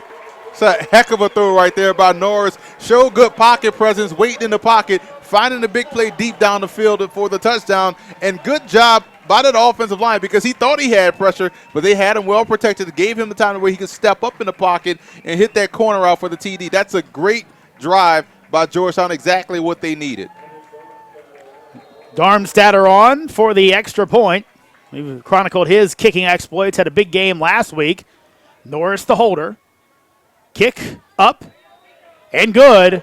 So the Hoyas with a nice drive and 2 kind of off-schedule plays by Clay Norris, able to get down the field and finds McLaughlin for 6. Good things happen when you push the ball vertically down the field. I know if Mike Niebrick here, our co-color analyst, who's on another assignment, if he was here, he would be preaching to that point, like push the ball vertically down the field. But that's what happens. And now I would expect Bucknell on this particular offense to come back and try to push the ball vertically down the field because now you're at the point of the game where both teams have figured out the running game. What can you do throwing the football will ultimately determine the success. Talked about Henry Darmstadt, our Patriot League honorable mention last week. Hit a 46 and a 49-yarder last week. The 46-yarder made him the all-time leader in field goals made here at Georgetown. So really a quality kicker, quality special teams when it comes to these specialists for the Hoyas. I'm pretty sure he had some write-in votes last week as well, too, because he was on fire leading up to Election Day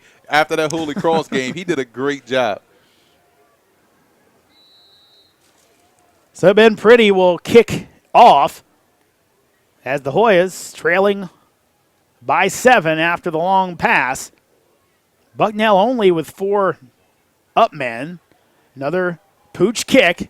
O'Brien's going to take it just inside his 20-yard line, trying to get to the outside. He's got some room to run. He'll try to cut it back, still on his feet, eventually knocked out of bounds past the 50-yard line. So O'Brien has hurt the Hoyas today. A few of them have been called back.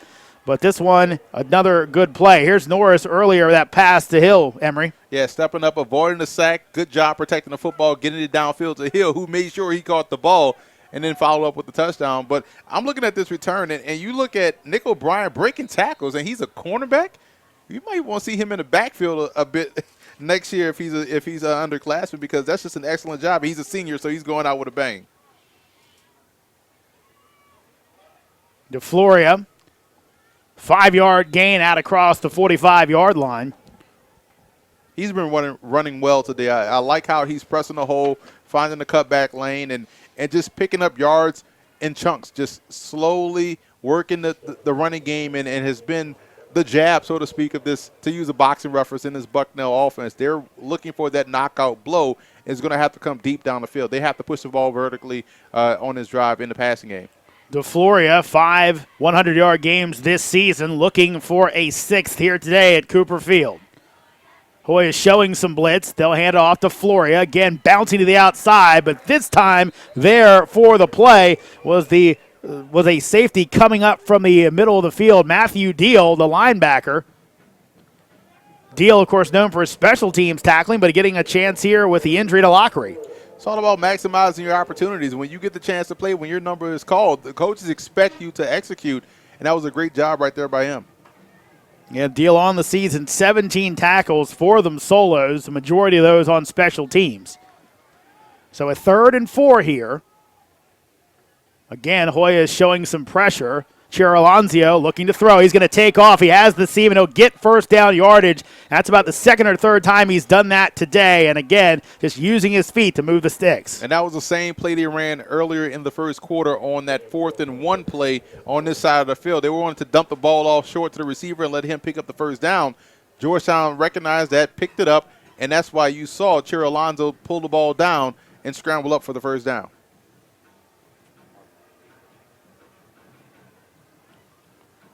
So Bucknell with receivers each way, tight end as well, and actually going with an extra tackle in the game outside of Julian Davenport. That's Chase Watkins.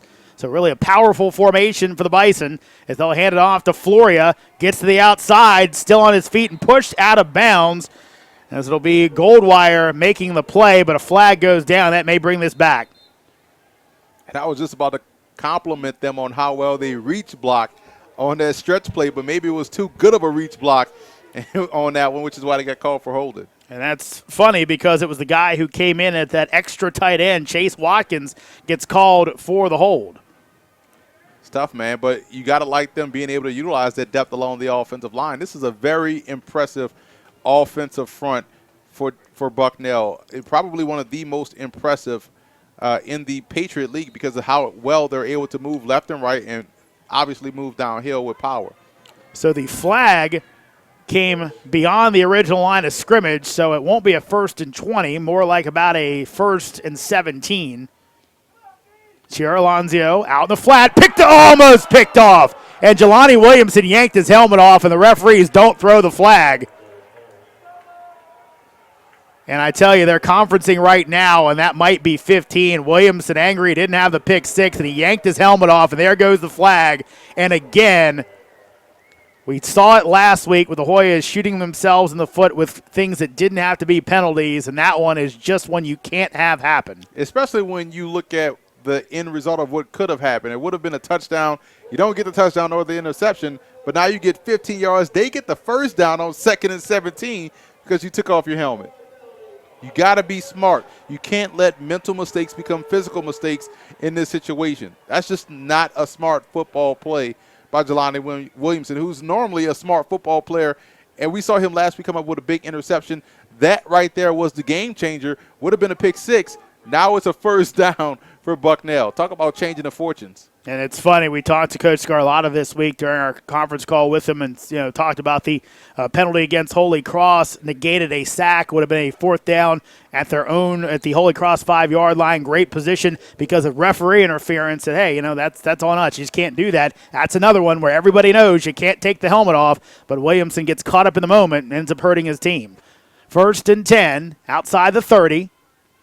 DeFloria hit and brought down, and good play again. Deal getting in there, the reserve getting in and making some good plays here.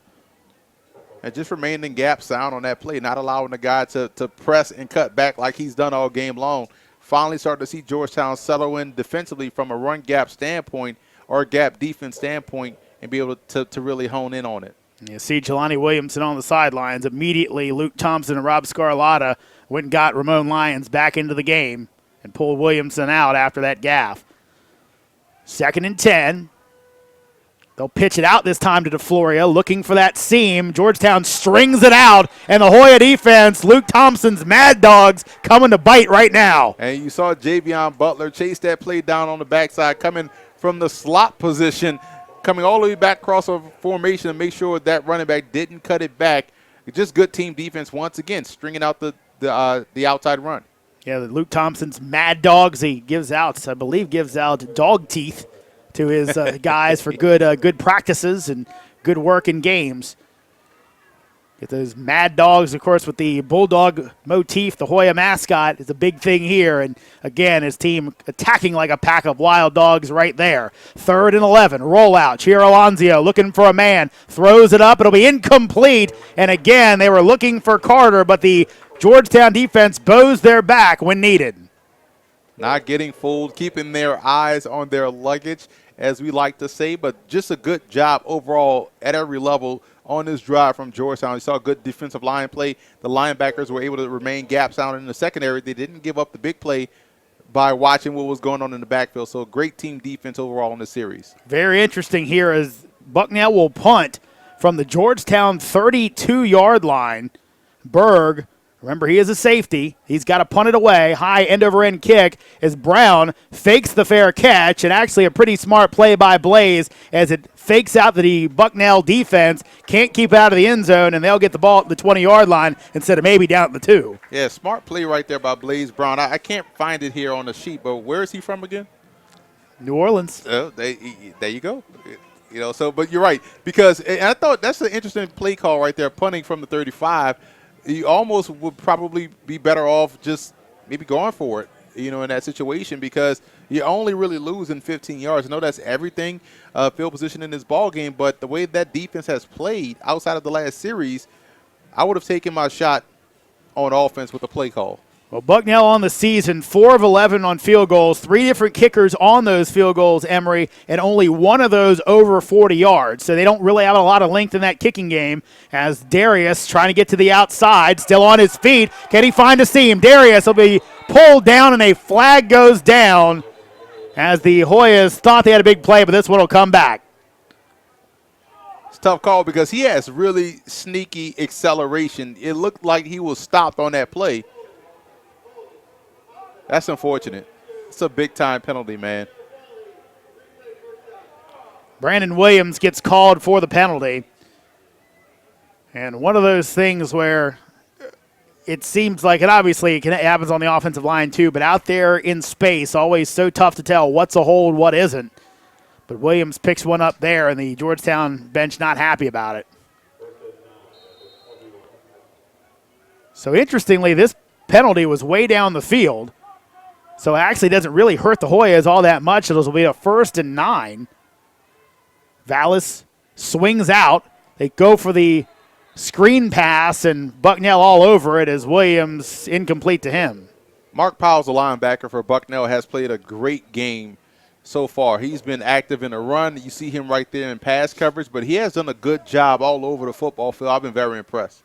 You see the game better than I do, Emory. Is this time for Georgetown maybe to fake that screen and go deep? They have to, because they've run it maybe, let's say, 4 or 5 times in the game. I think that's long enough to where you set up the play to where you can sneak that receiver down the rail for a big play in the passing game. Does seem like Bucknell just jumping that screen as fast as possible. Another high pass, and Hill will make the catch but knocked back after a gain of about a half a yard. Especially when you're seeing plays like that. We've seen Bucknell defensively just be extra aggressive on the perimeter. Those cornerbacks have jump routes. They've ran up and helped out in the running game. You see them flying up to make the tackle on the short pass in space. So, yes, now is the time to where you want that double move. But think about this, though. Coach Susan talked about that at halftime with Anna. He said, watch out for the trick play, watch out for the double moves. So he's in tune to what's going on. 3rd and 8. Question is his secondary in tune with those double moves? Of course not. Looking over the middle, that's going to be incomplete, and I think at least a miscommunication there because Hill, if that was the intended target, he overthrew it by about 10 yards. Yeah, that's when we've seen that play a couple of times in this game where they ran that deep over route. Hill ran a small, shallow cross instead of the over, and that's where Norris threw the ball. He threw the over, and Hill ran the crosser, and that's why it fell incomplete.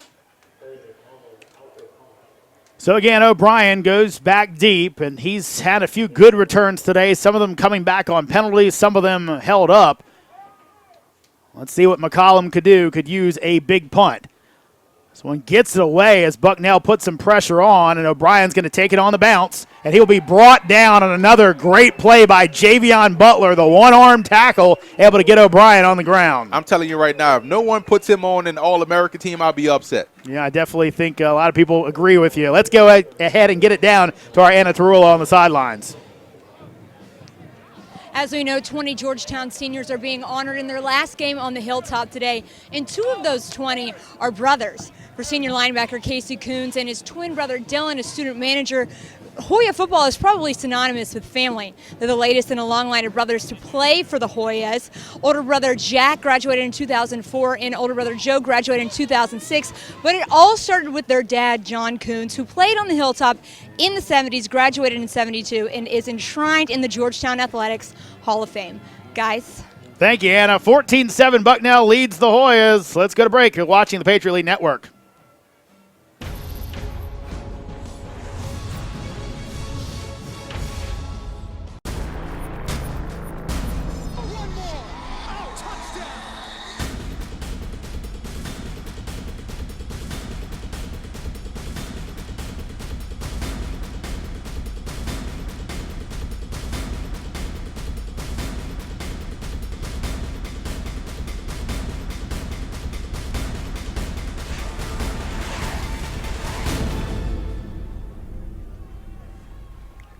Welcome back to Cooper Field. Should have a pretty good 4th quarter coming up for you as Bucknell holding on to a 14-7 lead.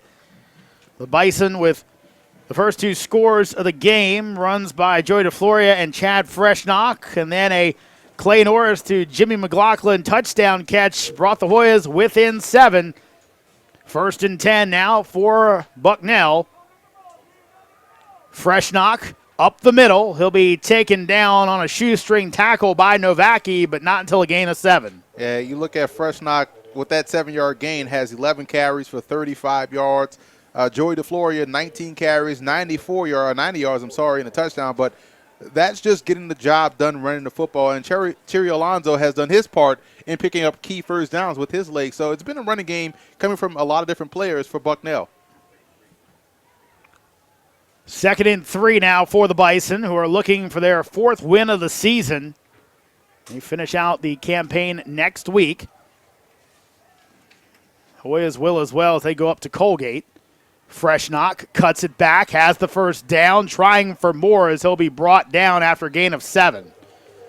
It's a nice run right there by Freshnock, and you're starting to see now the sledgehammer come down. Those 2 run plays went right down the middle. So they're going to need for George, if you're the Hoyas, you have to get off blocks in this situation. You're going to need your linebackers to be a little bit more aggressive as far as filling the gaps, and they have to get a stop. Because right now, if you're Bucknell, you're starting to see this defense weakening a little bit, and that's when you start to really impose your will. Now in their power pistol formation, maybe about to run downhill once again.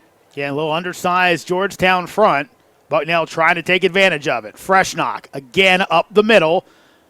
Almost ball comes out. Who gets it? Georgetown says they have it. There'll be a fight under the pile for this ball.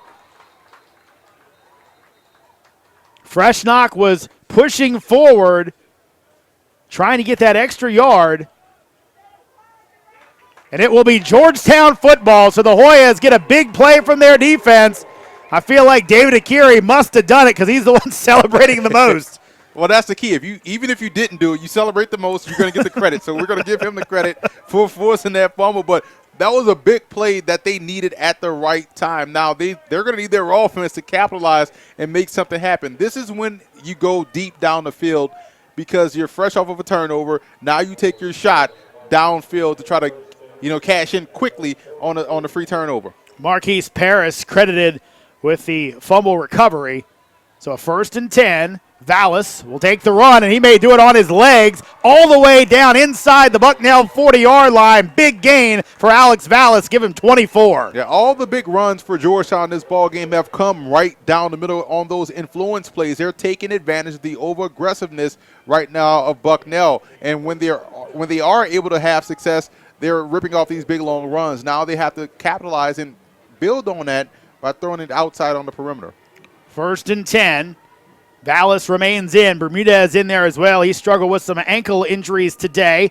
As Norris gets the low snap, he cannot get rid of it, held it too long, and he goes down as making the big play for Bucknell was R.J. Sheldon. I mean, R.J. Sheldon got off a block and came streaming to the quarterback and was able to get the sack. You almost lick your chops as a defensive lineman when you see that quarterback not aware of what's going on around him, and he ended up converting that into a big play. 2nd and 15 now for Georgetown. You see right here, just beating the block and just you're a former defensive lineman. You just dream for those type of plays where you get to run free at the QB. Ends up beating Randy Christian playing out there at right tackle. So a 2nd and long here for the Hoyas. Come up on 12 minutes to go in regulation. Williams taken down, and Bucknell reads that one like a book. Tried for the end around, and it did not go well. He's taken down on the play by the linebacker Ben Richard. I'm talking about back-to-back big defensive plays. You won't fool Bucknell defense twice in a row. And when you look at where Georgetown is right now on the field, it's almost like a wash to where they recovered the fumble. They got the big run. Now it's 3rd and 22. Obviously you're going to have to take a shot deep down the field, but they got to find ways to get Brandstatter in a situation where he can make a field goal. Norris rolling out, throws it out there, and McLaughlin able to bring it in. Gets a little bit of the yardage back, but not nearly enough, as it'll be down around the 43-yard line. So we'll see where Rob Scarlata goes. He'll send the punt team out, and at this point on Harry McCollum to try and pin this one deep. That's the frustrating part right there. If you're Coach Scarlata, you had the turnover, you had a big play, the crowd got involved in it, and then you had back-to-back negative plays. And that's right there was what frustrates you as a coach, because you can't coach execution. I mean, you call the right plays, guys just have to get out there and execute. So a little bit of token pressure by Bucknell. Tail wagger. Can the Hoyas get down there and stop it? And it looks like they will. Let's see. It's going to be down by Georgetown at the 2-yard line. What a play by the Hoyas, and I believe that was the long snapper, Robert Longwell. He gets the good snap, and he gets down there and pins Bucknell deep and puts it on the backs of the Georgetown defense. You can't coach hustle, and that was a hustle play right there, snapping the football, then getting down there and downing it inside the 1. Now, here's the thing. If you're Georgetown, you got to fight the temptation to go all out, 9 guys in the box, because it only takes the running back 1 broken tackle to really break this thing for a long game. DeFloria back in after the fumble by Freshnock. They'll hand it off. DeFloria hit and swarmed under after a minimal gain. It's a good play right there, just a remaining gap sound. Again, fighting the temptation of stacking the box. Now, granted, this is a team where you can stack the box because they haven't shown the ability to throw downfield and threaten deep down the field. But again, it only takes – I would love to run against a stacked box like that, because it just takes you, as a running back, 1 broken tackle, and you can really run a long way. Bucknell, methodical. Still a lot of time left in this game, so no way they can run this thing all the way out, but definitely taking their time. A.J. Schimmelfenning in now for the Hoyas at linebacker. Remember, Leo Lockery out. Again, handoff up the middle, and again a 2-yard gain, and this time for DeFloria. So it'll set up a 3rd and long. This again, decision time a bit for Joe Susan. What do you run here? You don't want to give anything away by a turnover. Well, that's the thing. You've seen a couple of their go-to plays. We've seen the split zone. We've seen the wide zone. We've seen the stretch. And we also, in the passing game, saw the quick pass to Will Carter and had him make something happen after the catch. So it wouldn't surprise me to see any one of those 4 things called in this situation. Actually, a 3rd and 5, they'll call it. Ball on the 7-yard line. Hoya's show blitz. Chiarolonzio, quick pass out in the flat, and that's going to be first down yardage. And just as easy as that, he's able to find his wide receiver, Jack Horan, to give Bucknell some breathing room and a first down. And that's a tough play right there if you're Georgetown defense. I mean, you did everything right on 1st and 2nd down. You give up too much cushion on 3rd down and not playing the sticks. And that situation is where it costs you a first down. Now, Bucknell has a little bit more breathing room to get into their regular offense. And they will be in the pistol. DeFloria behind Chiarolonzio, the freshman. DeFloria brought down out across the 20-yard line after a gain of 4. And it's one of the first times we saw that power play for Bucknell. They brought that guard around and had him lead into the hole. And was able to pick up 6 yards on that play. Actually, a gain of 6 on the play. So that'll set up a 2nd and 4. We talked about the Hoyas defense being their strength all year long. They'd love to see a stop in this end of the field to give their offense a bit of a shorter field to work with. Bucknell intent on running this ball and getting it out. DeFloria, little water bug, and out across the sticks for a 5-yard gain. And what's interesting about this split zone that they've run all game long is sometimes they may use that extra tackle to bring him back. Sometimes they may use the tight end. And you see right here they use Will Carter, the receiver, which speaks to how well he is as a blocker, which only bodes well for his chances moving forward as he wants to make the jump to go to the pros. But that was just a great play by Bucknell, and they're getting a lot of production from multiple players in the running game. So it brings another 1st and 10 for Bucknell. Now under 8 minutes to go in this game. As the Bison just methodically working out from the shadow of their own goal line. Get it out to Carter, bounces it up in the air, and almost was picked off. Now they're letting Akiri run the ball back, and he's going to go in. Are they're going to call it a touchdown. Boy, Emory, the Hoyas have had their issues with officiating, but I think they just caught a massive break. And now they're waving it off because it looked like the ball hit the ground. Oh, it did. No, but he never had it. He bobbled it. Here's the replay, folks.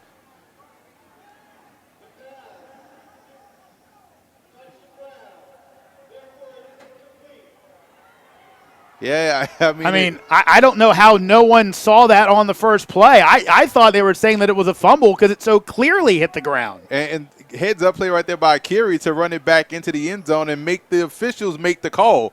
And he initially called touchdown, then he came back and waved it off after having a discussion. But like you said, it clearly hit the ground. It bounced up. Now, when they had the chance to pick it off, they didn't. But when the ball, it looked like it hit the ground. Maybe you can argue and say it bounced off the Bucknell receiver that was laying on the ground, but I doubt that ball clearly popped up off the turf. Yeah, I mean, it again, unless my eyes are deceiving me, it didn't look like an Antonio Freeman situation where the ball laid there on the guy's back. It bounced, and the other key thing there is Akiri's not back out on the field because he gassed himself by running the ball all the way back. And now if you're Bucknell, this is when you go deep down the field. They're one less starter already in the secondary. So a 2nd and 10. DeFloria up the middle. He'll be hit and brought down short of the 30, so a minimal gain, and Akiri will come back out there for Francois. It's the highs and lows of a football game. You just saw the emotional outburst from that team, from the fans. Even the fans were kind of skeptical at first. Like, I don't know, that didn't seem like a touchdown, but they allowed the play to run. Yeah, nobody cheered. That's why I stopped, because I couldn't believe, and we'll see another replay of this. We'll try and get our eyes a little more trained on it. I mean, that ball definitely bounces off the ground. And how that many officials missed the play. Now we're having another conference. And, we don't like to kill the officials, but, boy. I mean, that was a clear. At some point, I mean, and again, and I think you have to, they always say that games can be officiated differently when there's no replay involved. Sometimes they'll let some extra things go when there is replay just because they don't want to blow it dead. But someone has to see that. Right, that was clear, especially the ref that was running along with the play. He was watching the play the whole time on that side, and just they say Don't take you and off I the can ball. actually see how the side referee wouldn't have seen it. He might have been blocked off by the receiver Right. on the ground, but that's what his other officials are there for. Which tells you that a lot of them wasn't watching the play at all.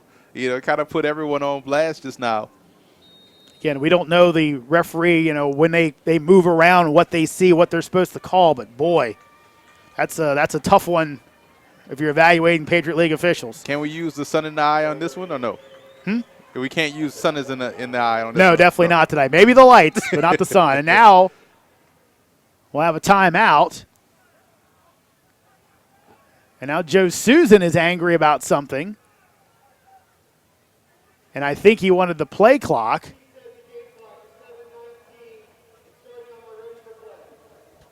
And whatever that was, so they stopped the play. I think Joe Susan wanted more time on the play clock. They stopped the clock, and now they've put more time back on the clock.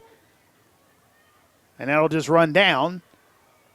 So we're back to a 3rd and 7 here. Need to get the ball out to the 37-yard line for Bucknell to get the first down. Hoy is showing blitz. 4 receivers, 2 each way. DeFloria, the lone back. Quick rollout pass and completed again. Get another huge play, another huge cushion as making that play again, Kyle Kinner. And see, that's what we talked about in the open, efficient passing game. And that's what we've seen so far in this ball game from Bucknell. They haven't been dynamic. They haven't been explosive. They've been efficient. And that efficiency allows them to get first downs and get right back to what they do well, which is run the football. It looked like maybe a little natural screen there on that combination. Exactly, and that's why you saw the quarterback get outside, because he knew he had that seal block by that screen by the wide receiver, and it was able to clear that passing window for the first down. So again, Bucknell able to convert on 3rd down, and this time a nice play is coming up. A.J. Schimmelfennig to make the play and stop DeFloria for a loss. You like how he's coming into the ball game and getting some reps and really stepping up. That's 2 plays he's made since coming into this contest.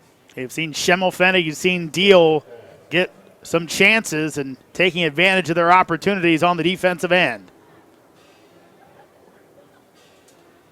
Again, Bucknell keeps that personnel out there. Now they'll go 2 tight ends as they won't bring in the extra tackle. Chiralonzio takes the clock down again to Floria, looking for a cutback lane. He'll be brought down again around the 40-yard line. This time a small gain, but again, it'll be long sticks. 3rd and long now. Now you find yourselves in a situation where, okay, we got stops before. If you're Georgetown, do you gamble and send extra? They've loved to roll the quarterback out left and right. We've seen that before. Do you blitz off the corner and try to force him to one side and not and take away a lot of his options? I think they have to be aggressive here in this situation. Let's see where they go. They've got that out pattern twice for big 3rd down conversions. Yankovic showing blitz. Instead, he'll go back. Chiralonzio, Kislik trying to get there, incomplete as he throws this one away. So that time, the Hoyas had it covered up, and they forced the punt. And that was great defense right there by Georgetown, because they took away the field side where he wanted to go, and they limited his options to the short side of the field where they had also good coverage, and that's why we saw the incomplete pass. Now, if you're Georgetown, you have to field this punt. No blown assignments on this particular punt. They need a big return as well. Well, let's see if the Hoyas send pressure. They've been good at blocking kicks this year. And the flag goes down, and it's going to be a false start on Bucknell.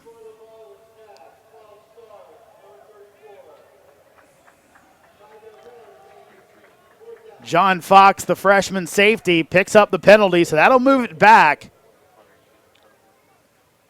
Now, Christian Tate, who really hasn't played on defense today as he's coming off that ankle injury, has been on special teams, and he is out there. Remember, he's got 3 block kicks on the season. Be huge if he can get one right here. And he's done it with all strength. He's able to bust through any wedge that they put in front of him. It's a really good player. And what a low kick, gets away, takes a right turn, unfortunately, as Berg just basically stepped and kicked it. An ugly punt, but a beautiful result for the Bison as it goes all the way down inside the 25-yard line. And Christian Tate affected that punt right there. He bust through the line pretty quickly and forced that short, quick kick to where Georgetown, he got a good roll, but Georgetown now has positive field position. They have to make sure they capitalize. 4 minutes, 54 seconds left in this game. This game has moved pretty quickly. This is a big drive for the Hoyas. Well, we said it before. Last week against Holy Cross, Clay Norris had 2 chances to lead the Hoyas down for a game-winning drive through interceptions on both. Has a chance at some redemption right now. Let's see if the sophomore can get the job done. Williams going to make the catch as he lunges forward past the sticks for a gain of 13. And we talked about this last week versus Holy Cross. You start to see the confidence of Norris pick up with each and every pass, and he's a slow starter. We've seen that, but they really need him now on this drive to come through.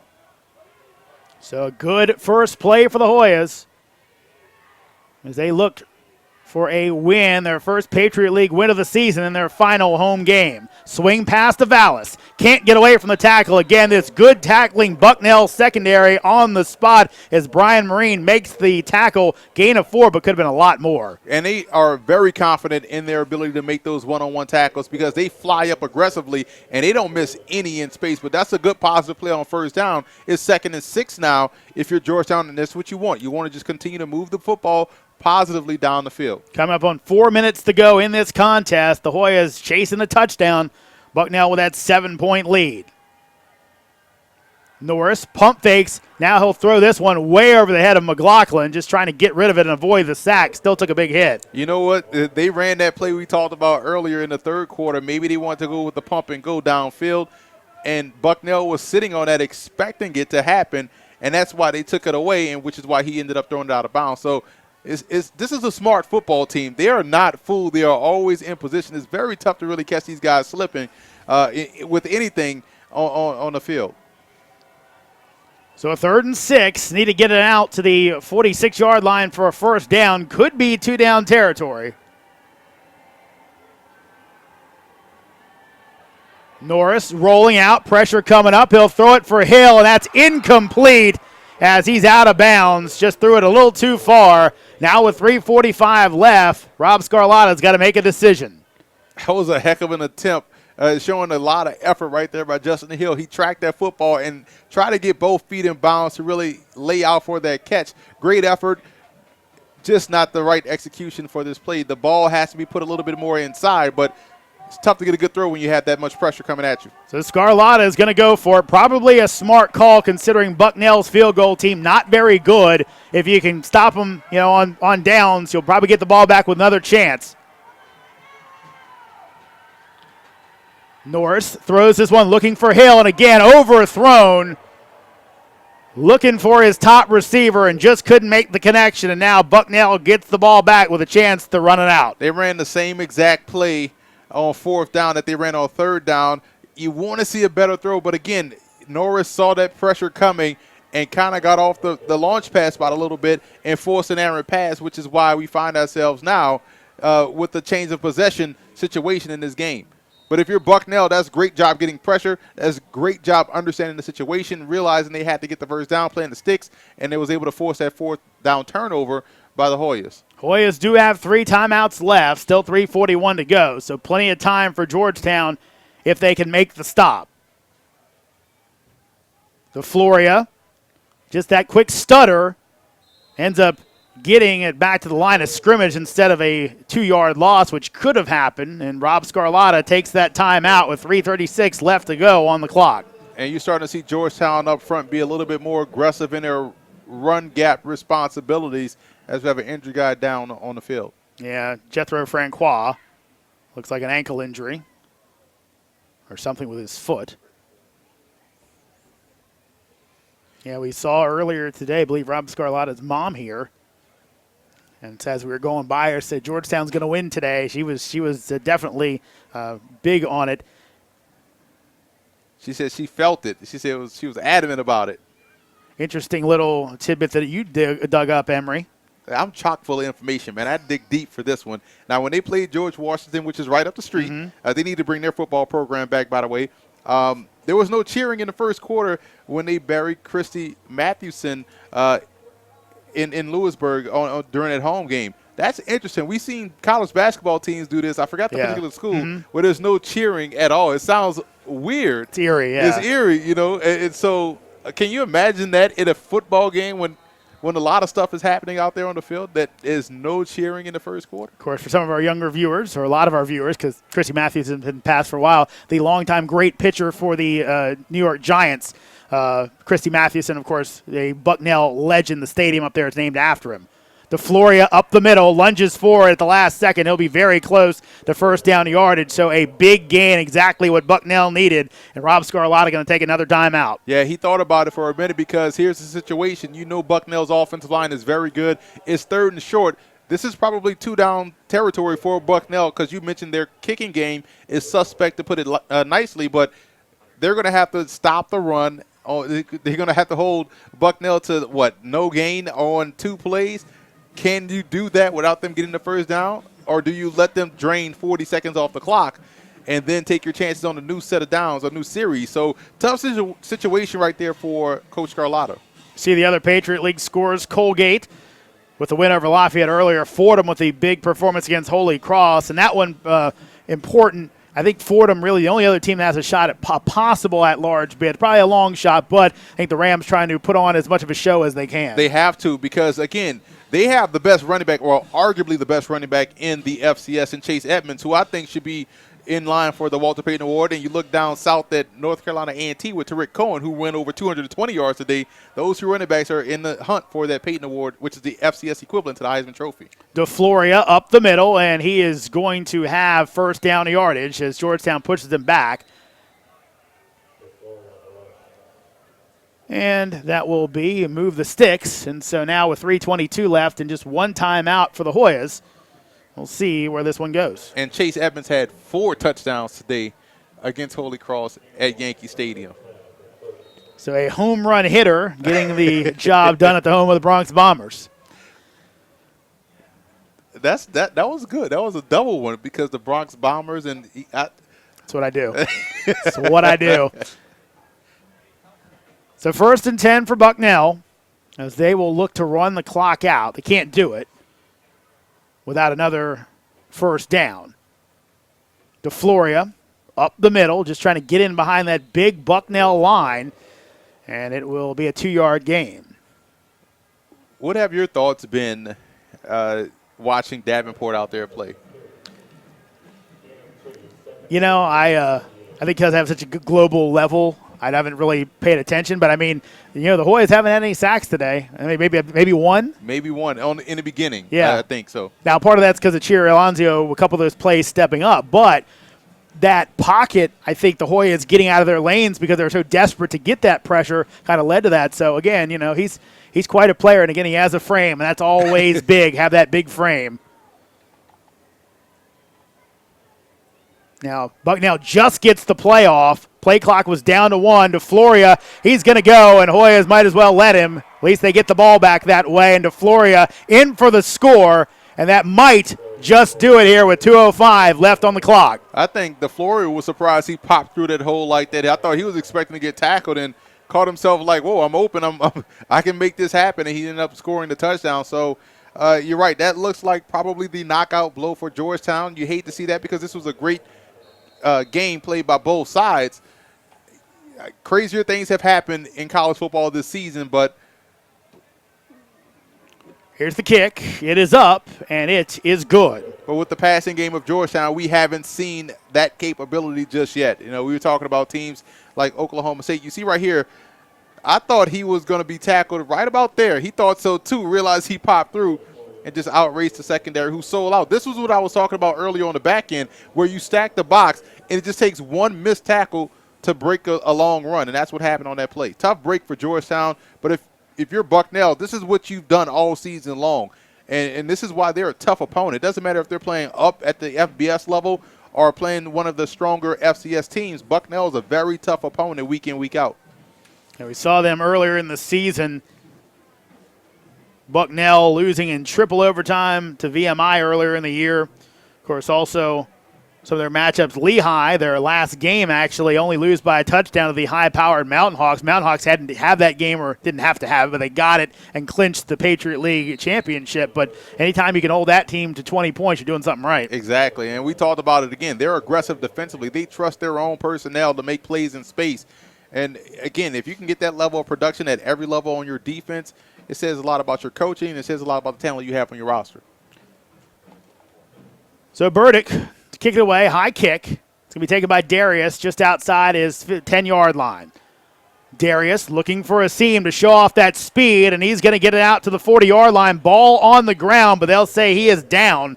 So good field position for the Hoyas to start off. They need 2 scores with under 2 minutes to get them. Well, here's how you play this situation.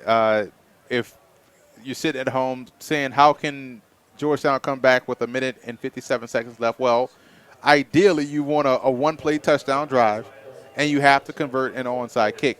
Basically, you only can utilize maybe 57 seconds on this entire drive to have a shot, and that's what they need. So Hoyas need to go 60 to get a score and then need 1 more. Let's see what Norris can do. In the shotgun, Bucknell sends 5, gets it out to Vallis, who'll cut it back, and he will try to get out of bounds. And does he? They will say he does. And that's something you got to train your guys right now. You got to say, hey, you got a chance to get out of bounds, get out of bounds. Yeah, football is a game of situations, and you do practice these things at practice, but you can't fake live. And there's nothing like the pressure of the moment, pressure of the situation, and allowing yourself and forcing yourself to execute on the fly. This is where game reps matter for players. 2nd and 8. Norris throws this one up, just trying to get out of bounds as Jessen was tightly covered. Yeah, Abdullah Anderson frustrated the pocket on that one, got in his face a little bit, forced that high throw, bringing up 3rd and long. And that's a situation really the Bucknell defense is built for. As we told you before, they run a 4-2-5. So only 2 linebackers in there, though some of their safeties do kind of function as linebackers. As we mentioned, such good tacklers, they can do that. A 3rd and 8 here. Need to get it out to the 50 for a first down. 1:45 left on the clock.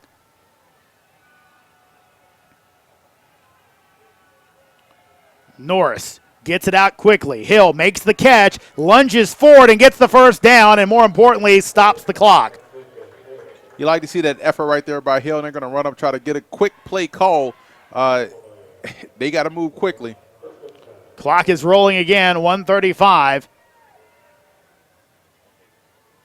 Norris over the middle. Hill's going to make the catch, but he's going to be short of the sticks. Georgetown going to have to hustle.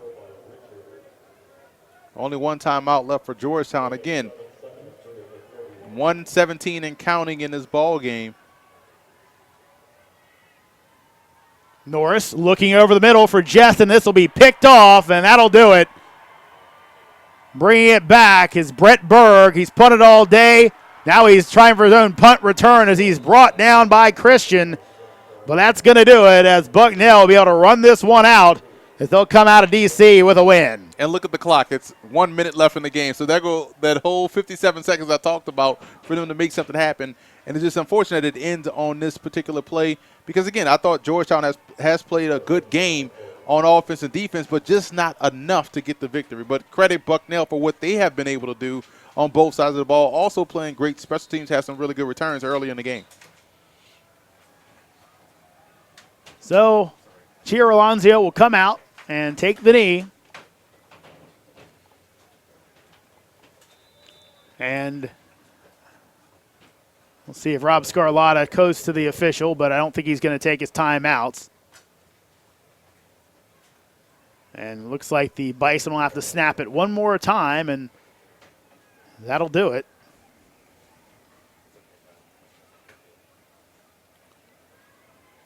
Again, as we talked about before, the line of demarcation, the injury to Tim Barnes took what was a promising Hoya season and really kind of cut into it. And one more knee should do it. And it will be Chier Alonso, the freshman, doing the honors. And that will put it in the books as Bucknell improves to 4-6 on the season, 3-2 in the Patriot League with a 21-7 win over the Georgetown Hoyas. Of course, Emory, we talked about it before, the Hoyas with a good effort today, but just not enough. Not enough, and you want to see this team get over the hump, just like Bucknell. Very built the same way, just not enough offense consistently throughout the season to where they can really challenge up top in the Patriot League. So that'll do it for us today, and it'll do it for us for the season from here at Georgetown. I want to thank everyone's help put these together. Thank you so much to our crew, also the Georgetown staff as well, for being so welcoming and so good. And, of course, Rob Scarlatta and his team. Our final score from Cooper Field, Bucknell beats Georgetown 21-7.